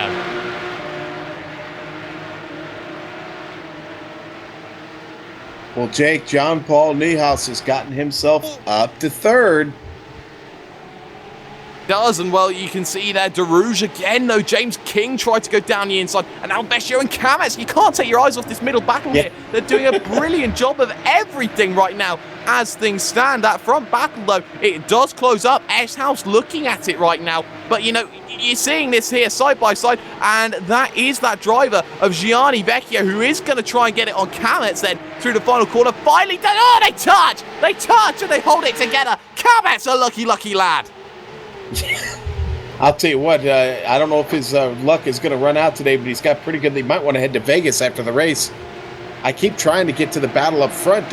Mika S-House still all over Sestos right now. But Jake, you called it. The battle is really going on right there, that one you're watching. Yeah, certainly is, but let's keep our eyes on S-House just for a moment. He's all over the rear of Cestas right now. S-House and Cestas need to work together here because Jan-Paul Niehaus is going to be the issue that they need to deal with right now. And running wide again into that corner. S-House tries the inside, just didn't quite do it. And you felt that maybe a driver down in 15th, 20th would have ended in an incident. And you can see again he forces the driver wide. S-House now has trouble. Niehaus on the back. Here comes Niehaus.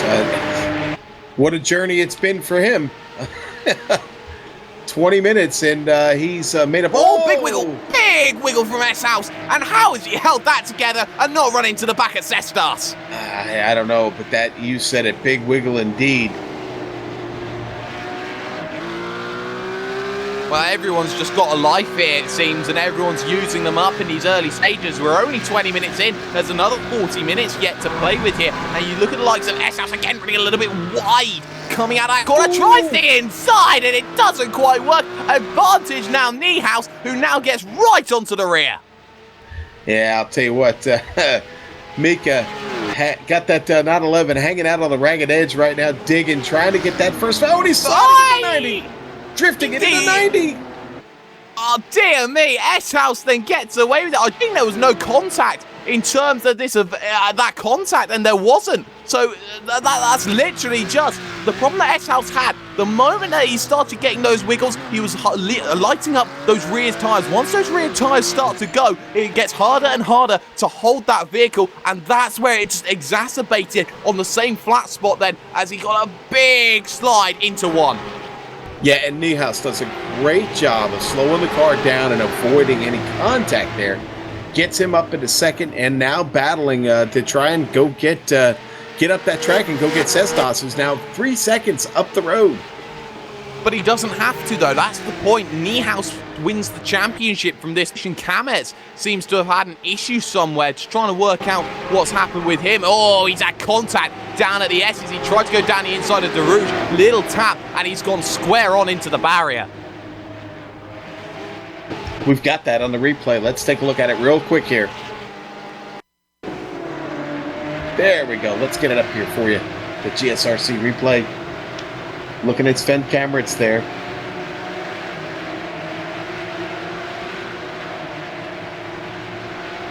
Oh boy, just gets that little bit of contact. That's a pretty hard hit. That's going to damage the front end of that car pretty well.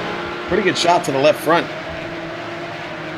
Yeah, it certainly is, and that's not what you want to be dealing with, especially with his luck. We were talking about running out right now, so, you know, that's something that, you know, he's been playing with in these opening sections. Issues there, Sean?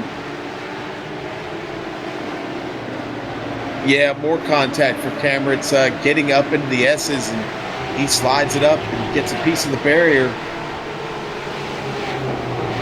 You have to feel, though, these are some pretty sturdy machines. He looks again to the inside there of Patrick Young, who started 39. Oh, there's almost contact between the two. Young comes into the pit.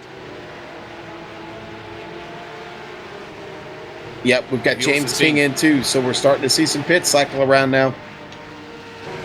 Yeah, of course, we do need to talk about our strategy call here because that will be the decider. Look at this, side-by-side, Baz Schlob trying to get back into it. Mark Warmington then, he's trying to get down the inside of Warmington, an incredibly quick driver as well as Baz Schlob, and you can see he's going to have to sacrifice the run. Schlob now getting all over the back, almost touches the rear. Here comes the driver behind her, Fabian de Jong, who's trying to go around the outside of Schlob. He now gets boxed in, and now that's going to allow the driver, Nick Thyssen, to try and have a go, and Thyssen can't get close enough. Warmington, great driving.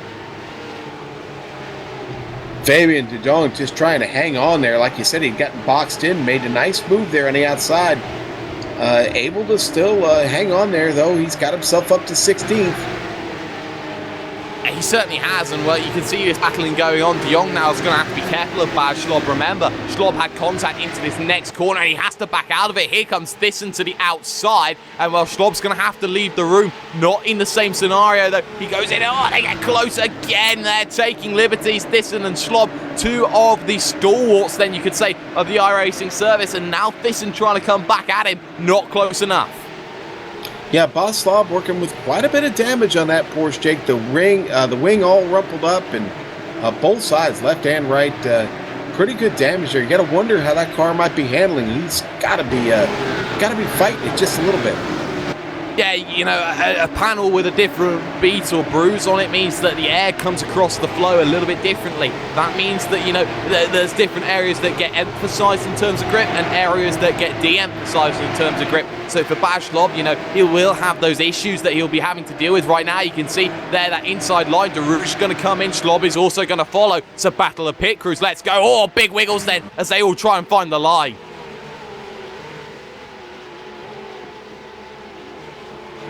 All right, now our leader, Sindre Sestas.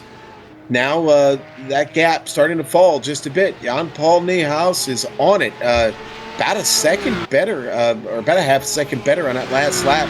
And he is now starting to close it just a bit, about 2.3 seconds back. We could see a battle for the lead here before they head for a pit stop. That window is, well, we've seen a couple cars go in, but I would imagine that it's open anytime you want it now. Yeah, pretty much. You've got about that 10-minute window between minutes 25 and 35 to really make it work right now. Niehaus has closed in 2/10 in that last lap, so now it's a case of just trying to make those lap times count. And you can see S-House is struggling to match at this scenario right now. You can see he's really working the car a lot more, runs a little bit wide coming out of the heel. Sestas now, it all lies in his hands, and if he can keep himself clean in terms of getting himself down to pits. Also watch this battle for 5th position here. Louisgart then is closing in on Jake Robson at a rate of knots. Been a bit of an up and down race for Jake. I mean, he was up there up front and then, finds himself falling back just a bit. And now he's a little bit slower than Louisgart. So we'll have to see. Maybe he's saving the best for last.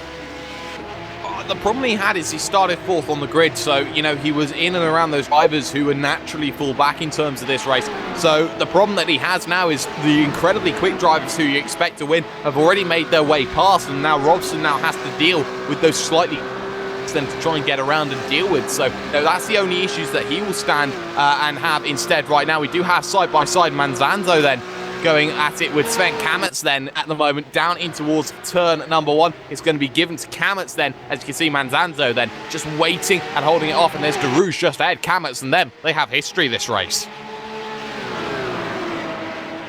And I'm wondering if we're going to see a little bit of follow the leader on the pit stop then. We still have basically the top 20 still out on track. No one has opted to head in yet.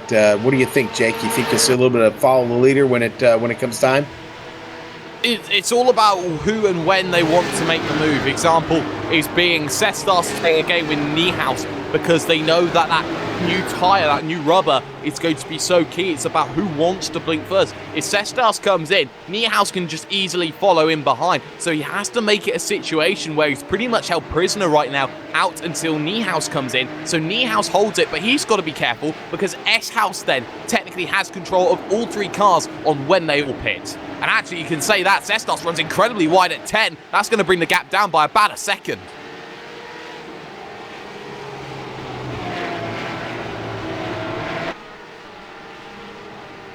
Yeah, I think it's a matter of, not if, but when. I think at this point now, again, with this pit window open, anything can happen here. But Jan-Paul Niehaus is on a charge right now. The laps continue to be really hot. Mika had the fastest one that last time round, but Niehaus still making his charge on Sestas, and that gap right there, like you said, Jake, just about a second. Just about a second, which means he now gets draft, which is even more crucial here because Sestas now has to try and break away, but it's even more difficult when you look at the difference in top speed. He's doing 161 coming down into the corner. Niehaus can do 163 into the corner, and that's not even with the best of a toe that was there available to him. So there's a big disadvantage for Sestas at the front, and it's exacerbated at this circuit more than any other on the iRacing service. All right, so real quickly, before we hit this round of pit stops, we've got several drivers have taken it behind the wall. Joe Williamson, Martin Green, Maximilian Scheider, Bram Reniers, Danny Bowes, Philip Roberts, David Barraclough, Pascal Toynenson, Frank Lavassier, and Michael Parsons, all behind the wall. Again, a little bit of attrition here at the halfway point, but we still have 31 fast cars on track.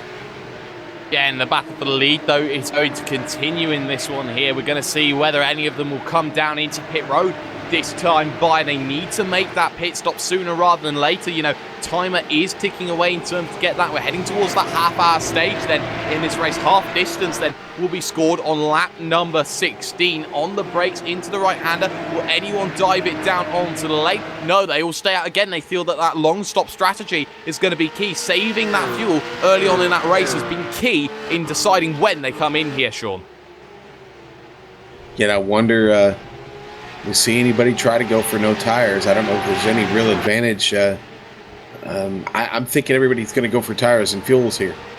Yeah, and actually battle for fourth then side by side. Louis Gart then trying to get through, and Robson just about does it. Robson needs to use it to his advantage though. Gets in tucked behind and could try and make the move again as they come towards the right-hander. He won't have as much overspeed because he's trying to recapture the drop, and he does. Now he'll move to the outside.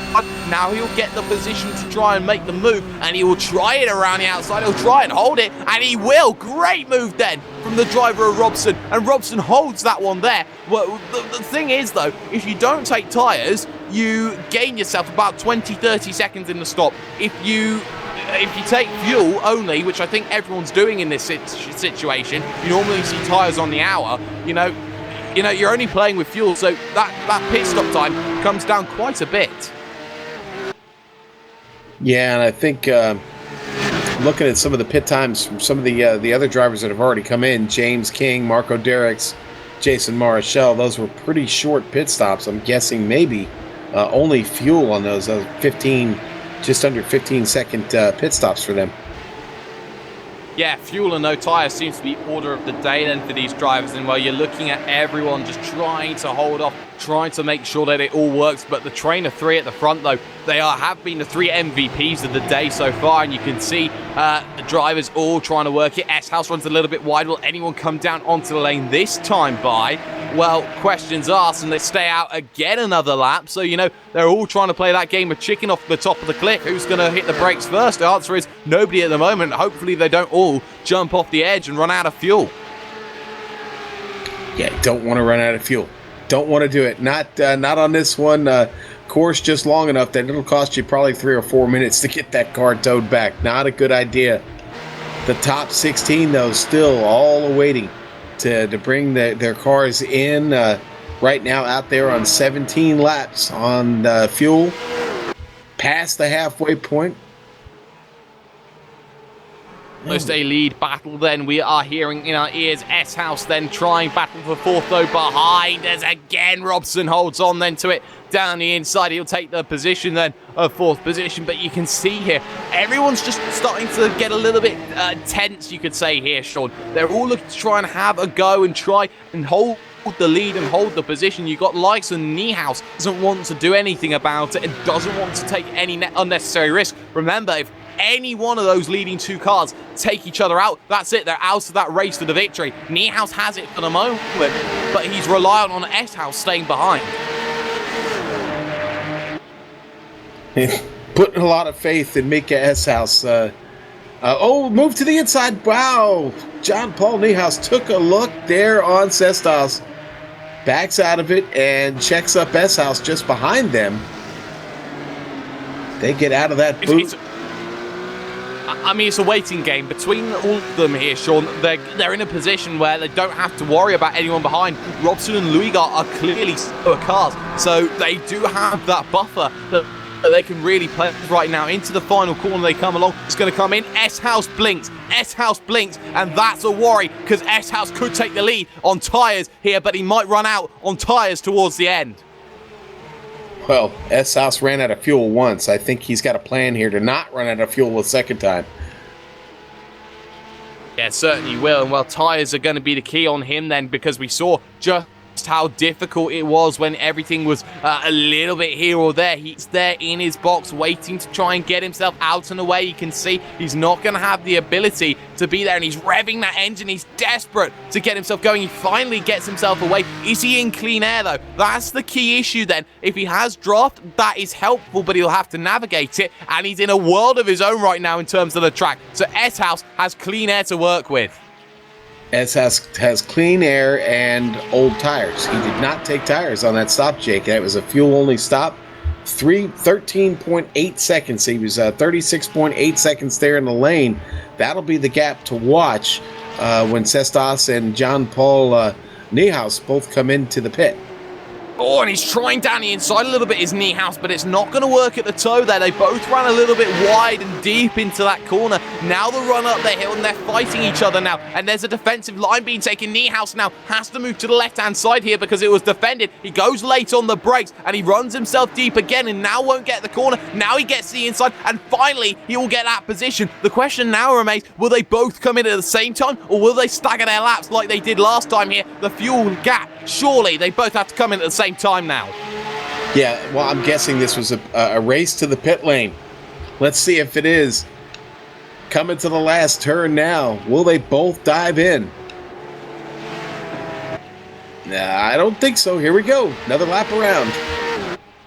But they're costing each other. That's the key, though. S-House doesn't have anyone he's working with right now, which means he can run the lap times that he really needs to run right now and doesn't have to worry about that car behind or going defensive. As you say that, though, he slightly misses the apex there of turn number 10. But S-House is clear, and the other two drivers there of Niehaus and also the driver of Sestas, they don't have it. They're fighting each other. They're holding each other up, and they could be costing themselves the win.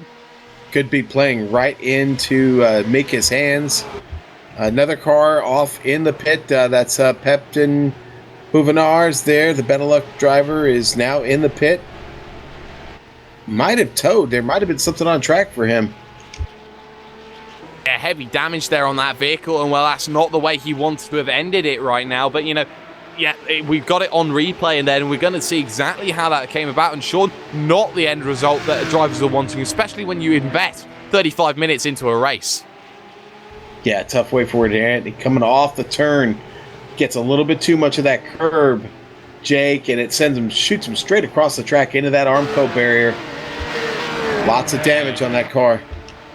Yeah, there certainly is. And well, going back live, it's all about who can keep themselves on the island. A game of attrition, we have said so far, but that game of attrition is all about who can play that game and to the best of their abilities right now. You can see, though, as things stand, Tobias Luigart, though, is still in this one for the championship fight right now because he's now third on track, fourth in terms of being net positions. But Tobias Luigart finished second in that opening race. If he now gets himself that one position ahead of Niehaus, he will really like it. And they stay out again. They're really going to the right limits of those fuels. They really have done a great job of saving, just being behind Sestas. I would have thought Sestas would be the first to come in just by the matter of fact that he stayed the most amount of time at the front of the field, not being able to save.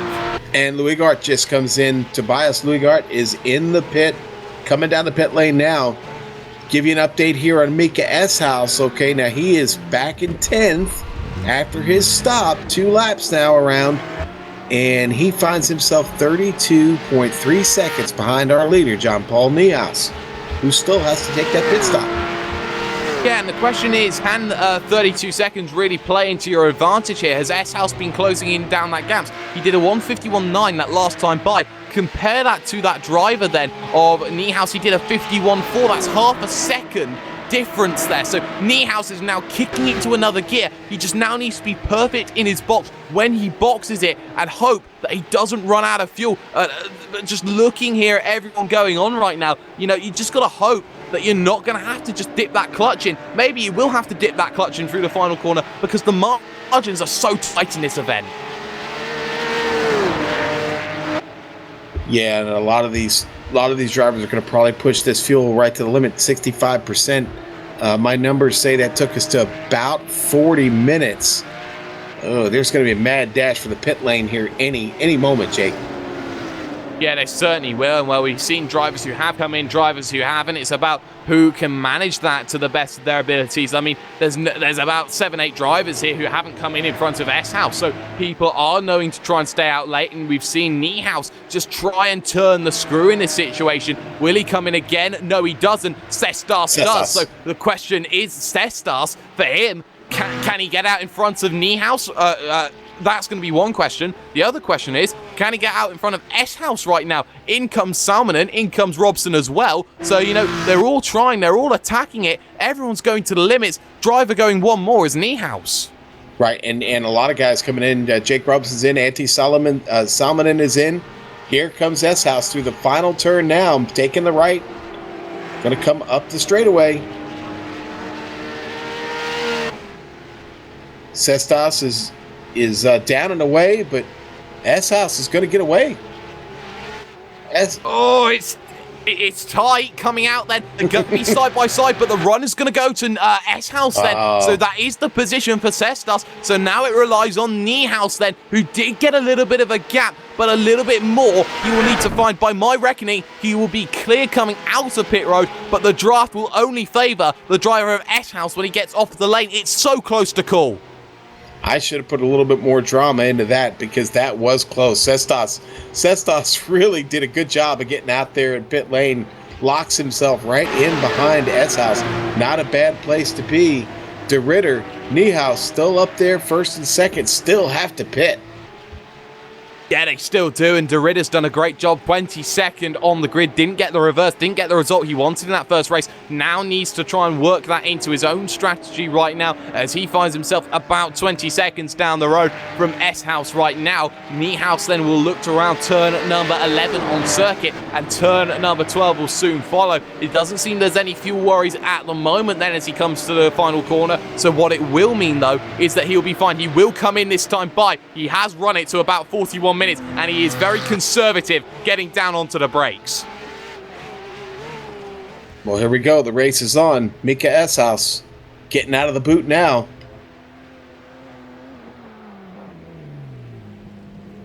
Making his way through the last couple of turns. Got Sindre Cestas right there with him. Niehaus is just about halfway, just about finished with that stop. And they're down and away, 14.6 seconds. And S-House coming down the front straightaway. It's all happening now. Here comes Mika S-House. He needs a little bit of luck. And there's the line. So now it's a game of chase. And it was a slower stop, though, from Niehaus. He won't get the run coming out of the corner. Running wide, though, is S-House side by side. Let's go. The race lead then comes into fruition. S-House has an opportunity. Oh, boy, how did that work out? Oh, my. The top three still locked up here together. S-House going to make that move here on the back stretch. He's got the position heading into the inner loop. Oh, and he's not late enough on the brakes, and you can see a little wiggle going through. Oh, he gets caught up then in the middle of the corner there. Good block from Niehaus. Niehaus needs to brake, but you can see S-House now in the middle for Cestas. Cestas needs to get past both of them at the given opportunity that he needs. Now around the outside he tries into the chute, does S-House, and S-House trying everything, and it's not working.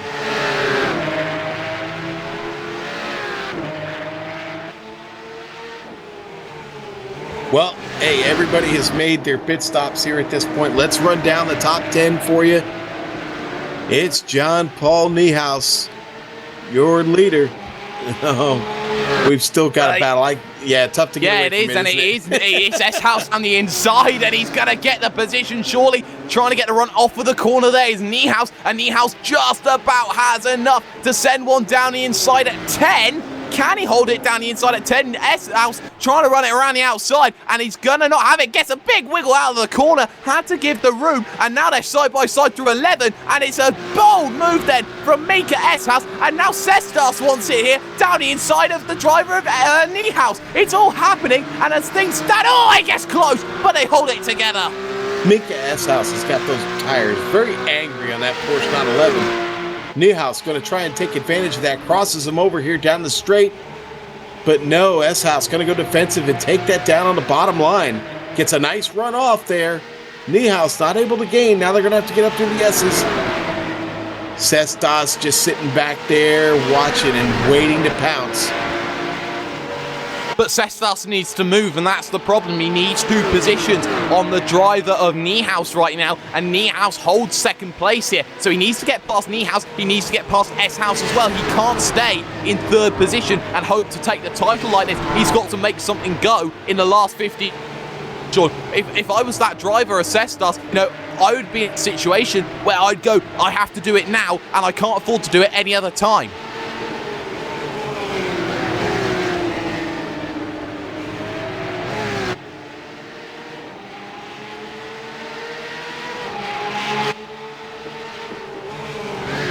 I mean, you can see it right now here. You got S-House there struggling here, trying to get that move down the inside. It's just not working in his favour, and he needs it to work in his favour. And at the moment, it's not working for Niehaus, Sean. It's not, but I wonder at some point as Mika used that car up, not showing any signs of, maybe so. Boy, that car awful wicked off the turn there and loose. Yeah, and took a little bit of tyres on the grass. That'll take about a few corners to rob that off and then get that tyre back going again. You can see it's all happening right now. They all need to work together, and you can see the battles that go on here, Sean. Battle for 4th now on screen. Jake Robson trying to take it away from Tobias Lugart. Tobias hanging there. Oh, boy, they're side by side. There was almost contact ahead of the last turn. And Robson's holding it, and he will hold it around the outside. Let's go side by side into turn number 1. Let's go again. And Lugart, he's still in the battle for the championship as well, if anything happens to Niehaus and Sestas. Salmon, and also with a great pit stop, he's able to get back in the battle. He's on the track all by himself. Now he's battling for a potential 4th place spot here. Yeah, and there's a battle for the lead as well. There's a little look then from the driver of Niehaus, not happening for him. Now Sestas all over the back, still can't happen for him either. So, they remain line astern. It's about who can make the most convincing overtake right now. And as things stand there, 5th and 6th have nothing to lose in this situation. Well, you could argue that 6th does in the form of Antti Salminen here right now, because he's done so well of getting through the field. And you can see again just how everyone is fighting.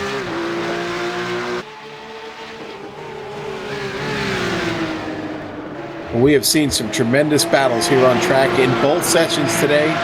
The battle up front is intense, though. These 3, I think these 3 are going to take it right down to the last lap, Jake. And Setsas, he needs to be the driver to win this thing, to secure his chance to win this challenge today. But yeah, boy, he certainly does, and S-House is just holding everybody up right now. The advantage they've got is they've got about a quarter of a minute to Luigart's battle with Robson and Salminen right now. S-House is just extending the track more and more. You see it coming out of that heel corner twice in 2 laps, and again a little bit wiggly coming into the final corner. S-House is struggling on those tyres, and that's starting to play into a factor now. S-House under threat from Niehaus again as they head towards turn number 1, and again he's not close enough. Falling just a bit short. I still think Setsas has the best chance to win this thing where he's sitting right now. I don't know if the S-House, that car is really wicked right now. And Jean-Paul trying to make a pass with him, that's going to be a tough deal to pull off. Yeah, you can certainly see here everyone is just trying to make sure that these battles are working out for them, though. But that there are still battles going on inside your top right now, having that scrap with Marco Derricks. That's for 11th and 12th right now. Derricks will be under a little bit of pressure here, and you can see now here this is going to get the advantage coming up the hill. You can see the corner opens up a little bit more for him there for Marco Derricks, and now going to have to do it long way around coming out of the corner to the draft a little bit too early for my liking, and that's going to struggle for Nick Disson here. He's going to try and go around the outside then at the first part, backs out of it though. We've got a great battle going on back here for 16th, actually. Jory without trying to hold off Victor Dravegaard and Boss Slob. Slob's still trying to compete with that badly beaten 911, but hanging on here, looking to possibly get himself into a battle here to take 16th. trying, but I wonder how much he has to own 911 and call an ambulance or something to try and get himself into a situation to get himself back home, because that car does look really beaten up and bruised and banged. And you know, Bad Schlob, you know, for all the talent that he's had, he hasn't had the best of luck here today. Graveguard there and Wither are trying, and now it's not close enough for him just yet. But Wither runs a little bit wide, gives an opportunity, but again, they all check up. Oh, car into the wall, and that is Marco Derricks coming out to the heel. Derricks with a self-spin, and he noses it in. Not the hardest contact ever, but it does knock the hood off, and the right front looks like it's going to knock the toe out of that car. Also, we look at on the replay, you see Derricks there just go off. He hit it pretty good, actually. That was a pretty good shot. Harder than I thought there initially. That's a lot of damage on that right front. He's going to take the toe into the pit. Yeah, he's going to have to, and that's a shame because he was having such a great run then. He started off the event in 7th there, and here in this race. Something I need to note is back at the front of your field, though, Cestos is starting to fall away a little bit there. That gap was almost a second between him and Niehaus that last time by. So Cestos needs to pick the pace. A 52 flat is not going to do it for him here if he wants to get the event. A 51.4 and a 51.3. The two drivers ahead of them are just worlds ahead in pace. Yeah, that last battle we were looking at, Boss Slob actually pulled off the move on Graveguard. Did get around him up to 16th for Boss Slob, trying to get 15th place. He's working on Jory Widdock now, side by side, down into the inner loop. Got to give it to Boss. Let him go. Yeah, and Schlob gets it then, and Schlob will look to try and run away with it. Now, Graveguard then is looking to try and hold it, and maybe there's a little bit of aura mystique around Bad Schlob. You know, Ayrton Senna, you get yellow helmet syndrome. You see Senna in your mirrors, you let him go because you know you don't want to be the driver of cause of this. Robson, though, still under threat right now against Antti Salminen, needs to make the position, and well, you've got to give credit to Robson for all that he's done. He has been right up there, and he's just known how to place that car the way he wants to here, and he's done a great job of things again. Salminen, no chance to find a way through. Well, Robson having a lot of time in the car yesterday in the 12 hours of Bathurst.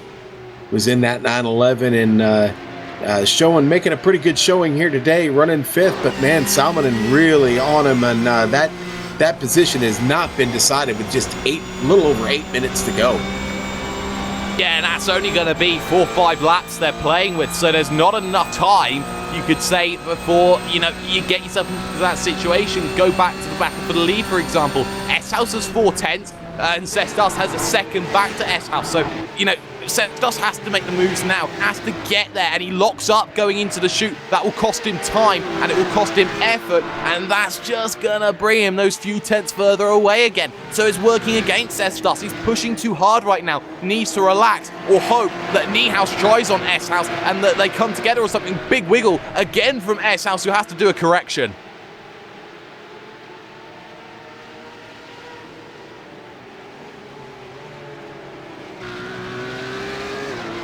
Thomas Gerstenberg holds on to that 10th place spot. Nick Thyssen charging, trying to get there. Would love a top 10 finish, but got a little ways to go to get it done, man. About 10 seconds back.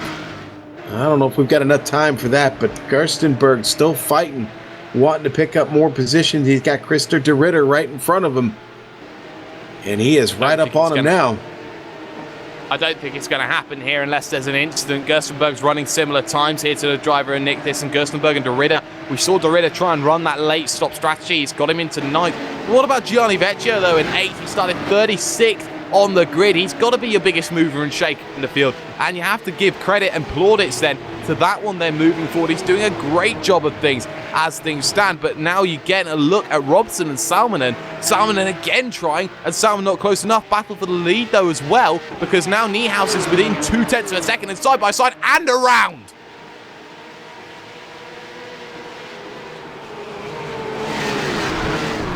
Yeah, and wow. Paul Niehaus then to the lead of the event. You can't write it now. He's going to win both events then, surely, as things stand.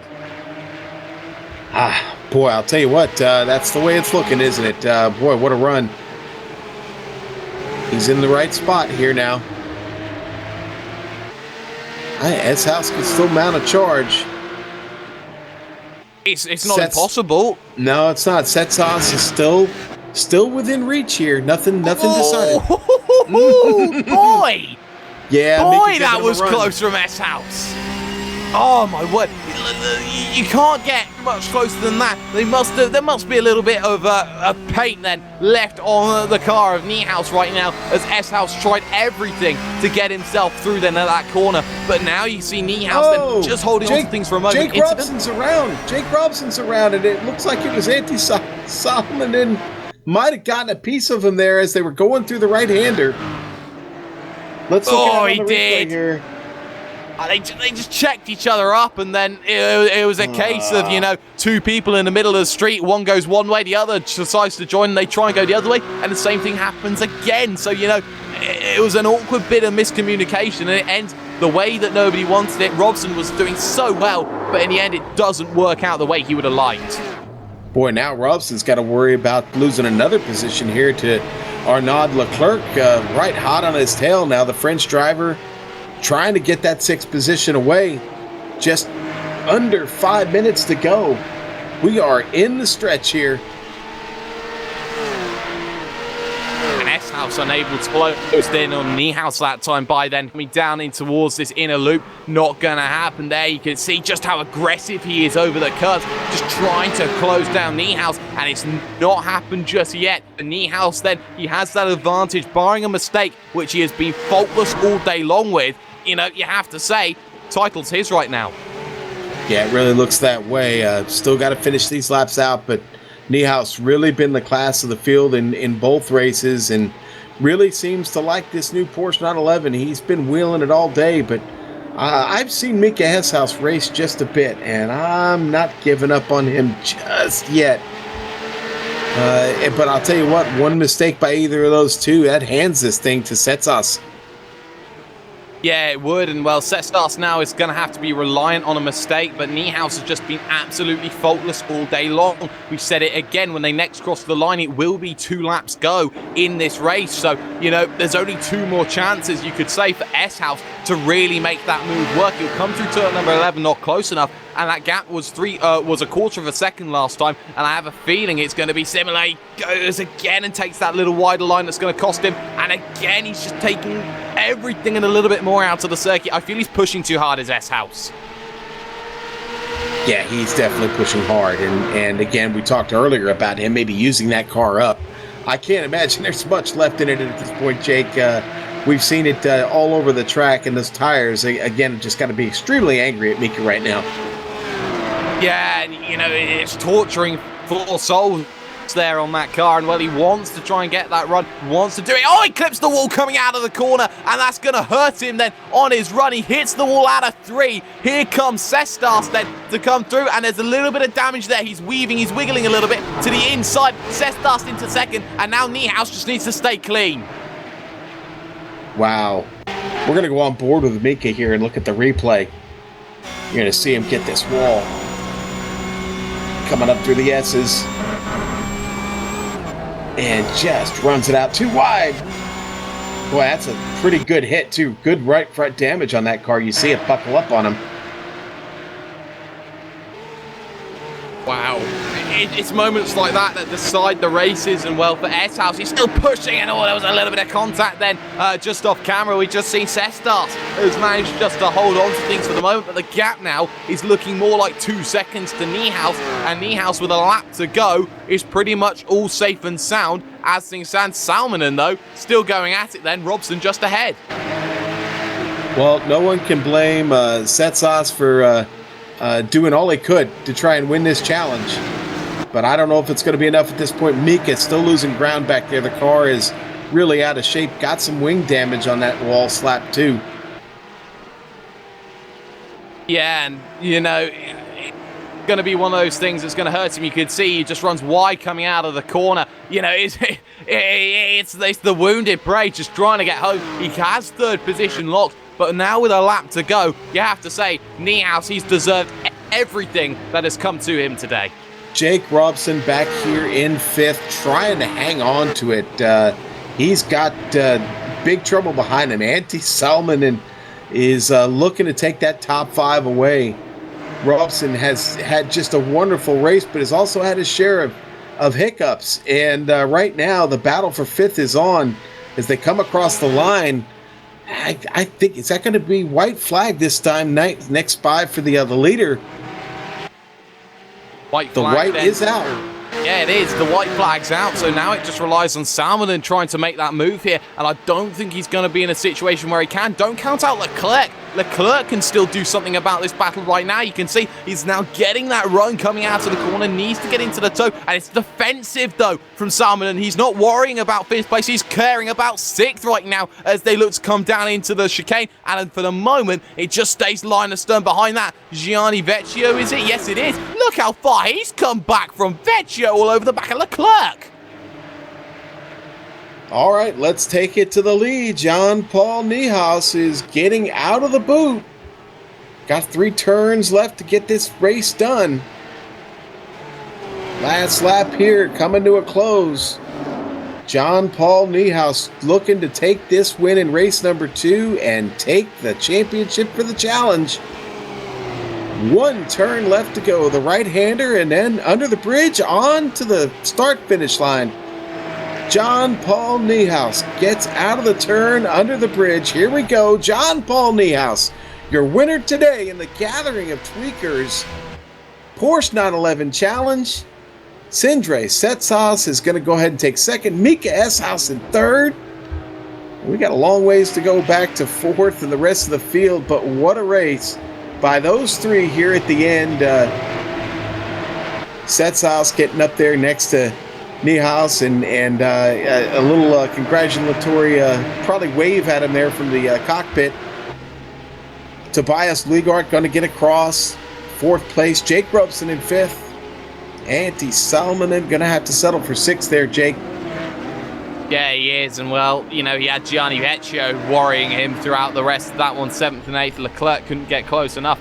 But, you know, these guys finishing is the key here in an hour, and they're all pushing, they're all trying to get it home to the end, and well, you know, they've all done that brilliant job, and that's the key here around here, is that you have to be quick and you have to be consistent, and consistency was the key with Niehaus. Sestas, though, towards the final few laps, he just ran out of it, and Eshaus, you know, he was ragged all day long. It didn't seem that he was going to have that chance to win, even though he was leading. Well, what a great race, but I'll tell you what, we're going to take a quick break here on GSRC and iRacing Live. We'll come back, give you the results, hopefully get the winner in here of the race and of the challenge, and we'll hopefully talk to a couple other drivers. Back in just a moment. Don't leave us.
And welcome back here on the Global Sim Racing Channel and iRacing Live for the finish here of the Gathering of Tweakers Porsche 911 Challenge. What a blast this has been today.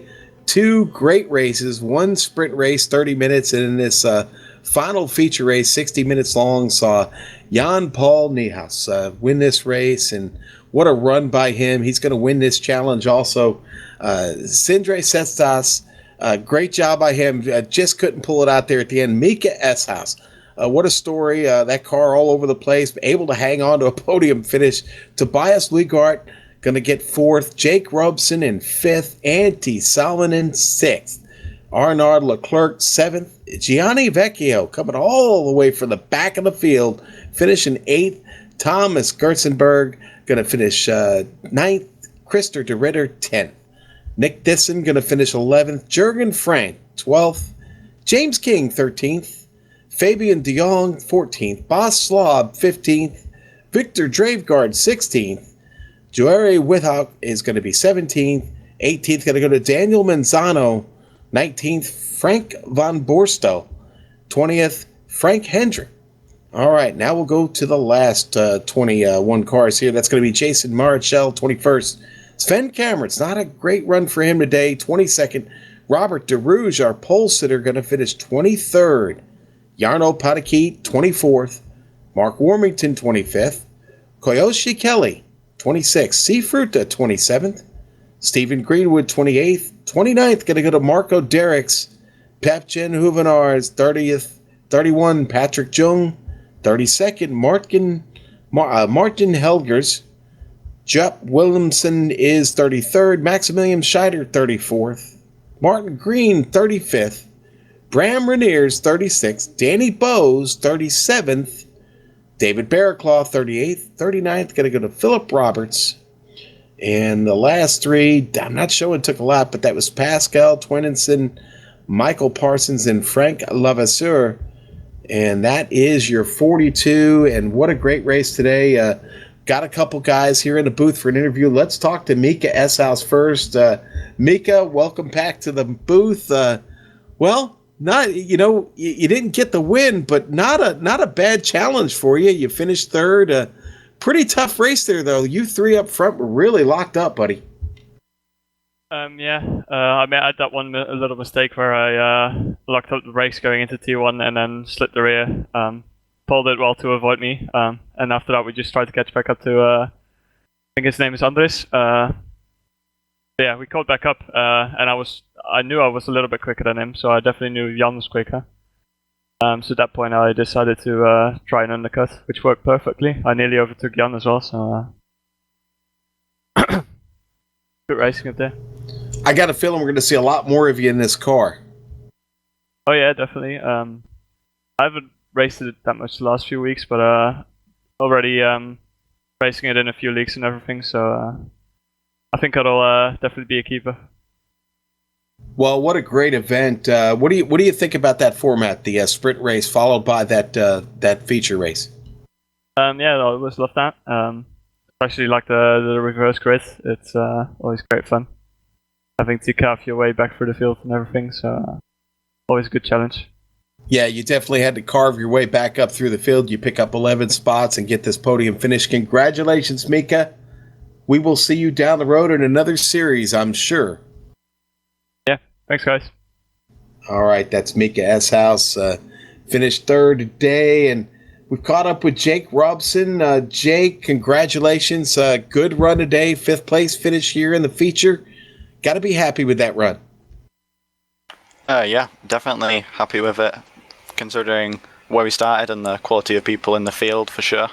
Shame the sprint race couldn't have gone so well, but I guess how it went kind of set me up for this one, so yeah, very happy with it. Jake, you've had a busy weekend in the 911, because I know you ran the Bathurst race yesterday at 12 hours, and you come over here and run this. You're a big fan of the car too, I guess. Yesterday we did. There was the other team in the 911. Yesterday I was in the Mercedes, but yep, 12 hours round there yesterday. Then hopping over to this different car, I guess it's even more difficult in a way. But yeah, not the kind of car I'd usually drive, but it's great fun.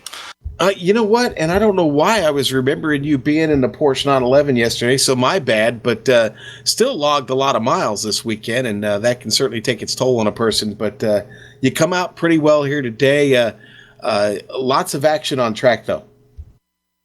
Yeah, definitely a lot of action. Just big thanks to Tobias and Antti for the really great battle. Going too wide with Tobias for like the majority of that lap was crazy. I can't believe we still got out of it, but I guess how it is. Yeah, crazy race. Well, hey, listen, congratulations. Can't wait to get a chance to talk to you again sometime down the road here, but we'll see you again, and thanks again for putting on a great show today, Jake. Yep, cheers. All right, and that was Jake Robeson. He finishes 5th today. Let's talk to Sindre. Sindre Setsas. Sindre, what a race today. That win really looked like it could be yours there at any time. Yeah, I just lacked a little bit of pace at the end there. Struggling with the traction for the last 10 laps. That tires really started to go away towards the end of the run there, didn't it? Yeah, and I pushed like a madman to try catch up to the leader, but yeah. Yeah, and Mika seems like Mika had used that car up long before you did, and it made it tough for him to get around you guys. Yeah, I'm happy with how it ended. Would like to gotten the win, but yeah, the winner was strong today, and yeah, maybe sometime in the future I'll win another one. Well, you came real close today. Hey, it was a real blast watching you get around the track, and we look forward to seeing you again. Thanks for taking the time to come in and chat with us. Yeah, thanks for the broadcast. All right, and we thank you. That was Sindre Setsas, and I think we've got one more here. We've got Gianni Vecchio. Gianni, a big finish for you today. You came 28 spots through the field to finish 8th. You've got to be happy with that run. Yeah, for sure. It was so much fun because, I started from nearly last row and then managed to rush through the whole field. It was so much fun because, when you passed one and then you saw another, 6 to 7 lap, 6 or 7 car group. And yeah, it was a lot of fun because the whole race there were battles and just to keep safe and not to crash. And yeah.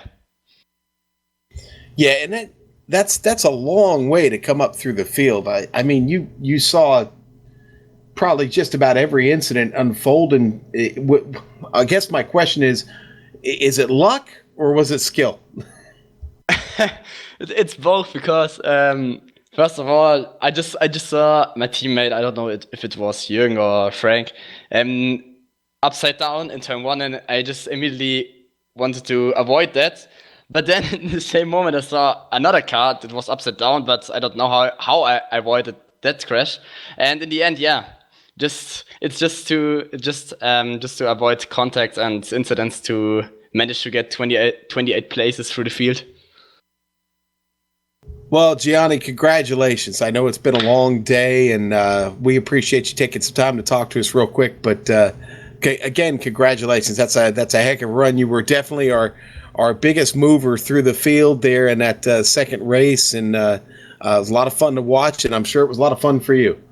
Yeah, for sure. It was so much fun to drive with all the guys, and yeah, also big thanks to the Gathering of Tweakers crew, which managed to hosted the races, and yeah, it was a lot of fun, by the way.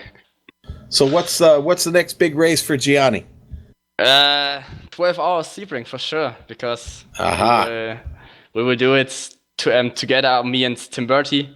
And yeah, it will also be a lot of fun, that race, because it's, endurance races are a big event, and you are very motivated for the races, so Indeed, yes. Participated in quite a bit myself. Listen, Gianni, good luck to you, my friend. Thanks again for taking a moment to talk to us. No problem, thanks. Well, folks, tell you what, that was quite a race today. Quite a handful, the sprint and the feature, and Congratulations to all the drivers, and we would like to thank everyone at the Gathering of Tweakers for organizing the Gathering of Tweakers Watkins Glen Porsche 911 Challenge and contracting with GSRC to broadcast it. We know you have a lot of choices when you fly. Thanks for flying, GSRC. Thanks to the company's equipment and software that you see on the screen now and that we use on our broadcasts. The original music you've heard on today's broadcast is thanks to Eric Ekholm and Casey Lalonde. See the screen for how to contact each of them. If you'd like to find out more about GSRC, including dates and times for upcoming broadcasts, or to arrange for GSRC to broadcast a race of one of your own, give us a shout. Your best bet is at globalsimracingchannel.com. We're also on Twitter at GSR Channel, and find us at Facebook at /Global Sim Racing Channel. Now, the important stuff. On behalf of my mic mate, Jake Sperry, our director, Amjad Yaman, our camera artist, Dougie Beard, I'd like to thank all of you for watching. With that said, I'm going to put a lock on the gate for today, and we're going to head down the road. So until next time, race clean, race hard, and I'll see you on the track.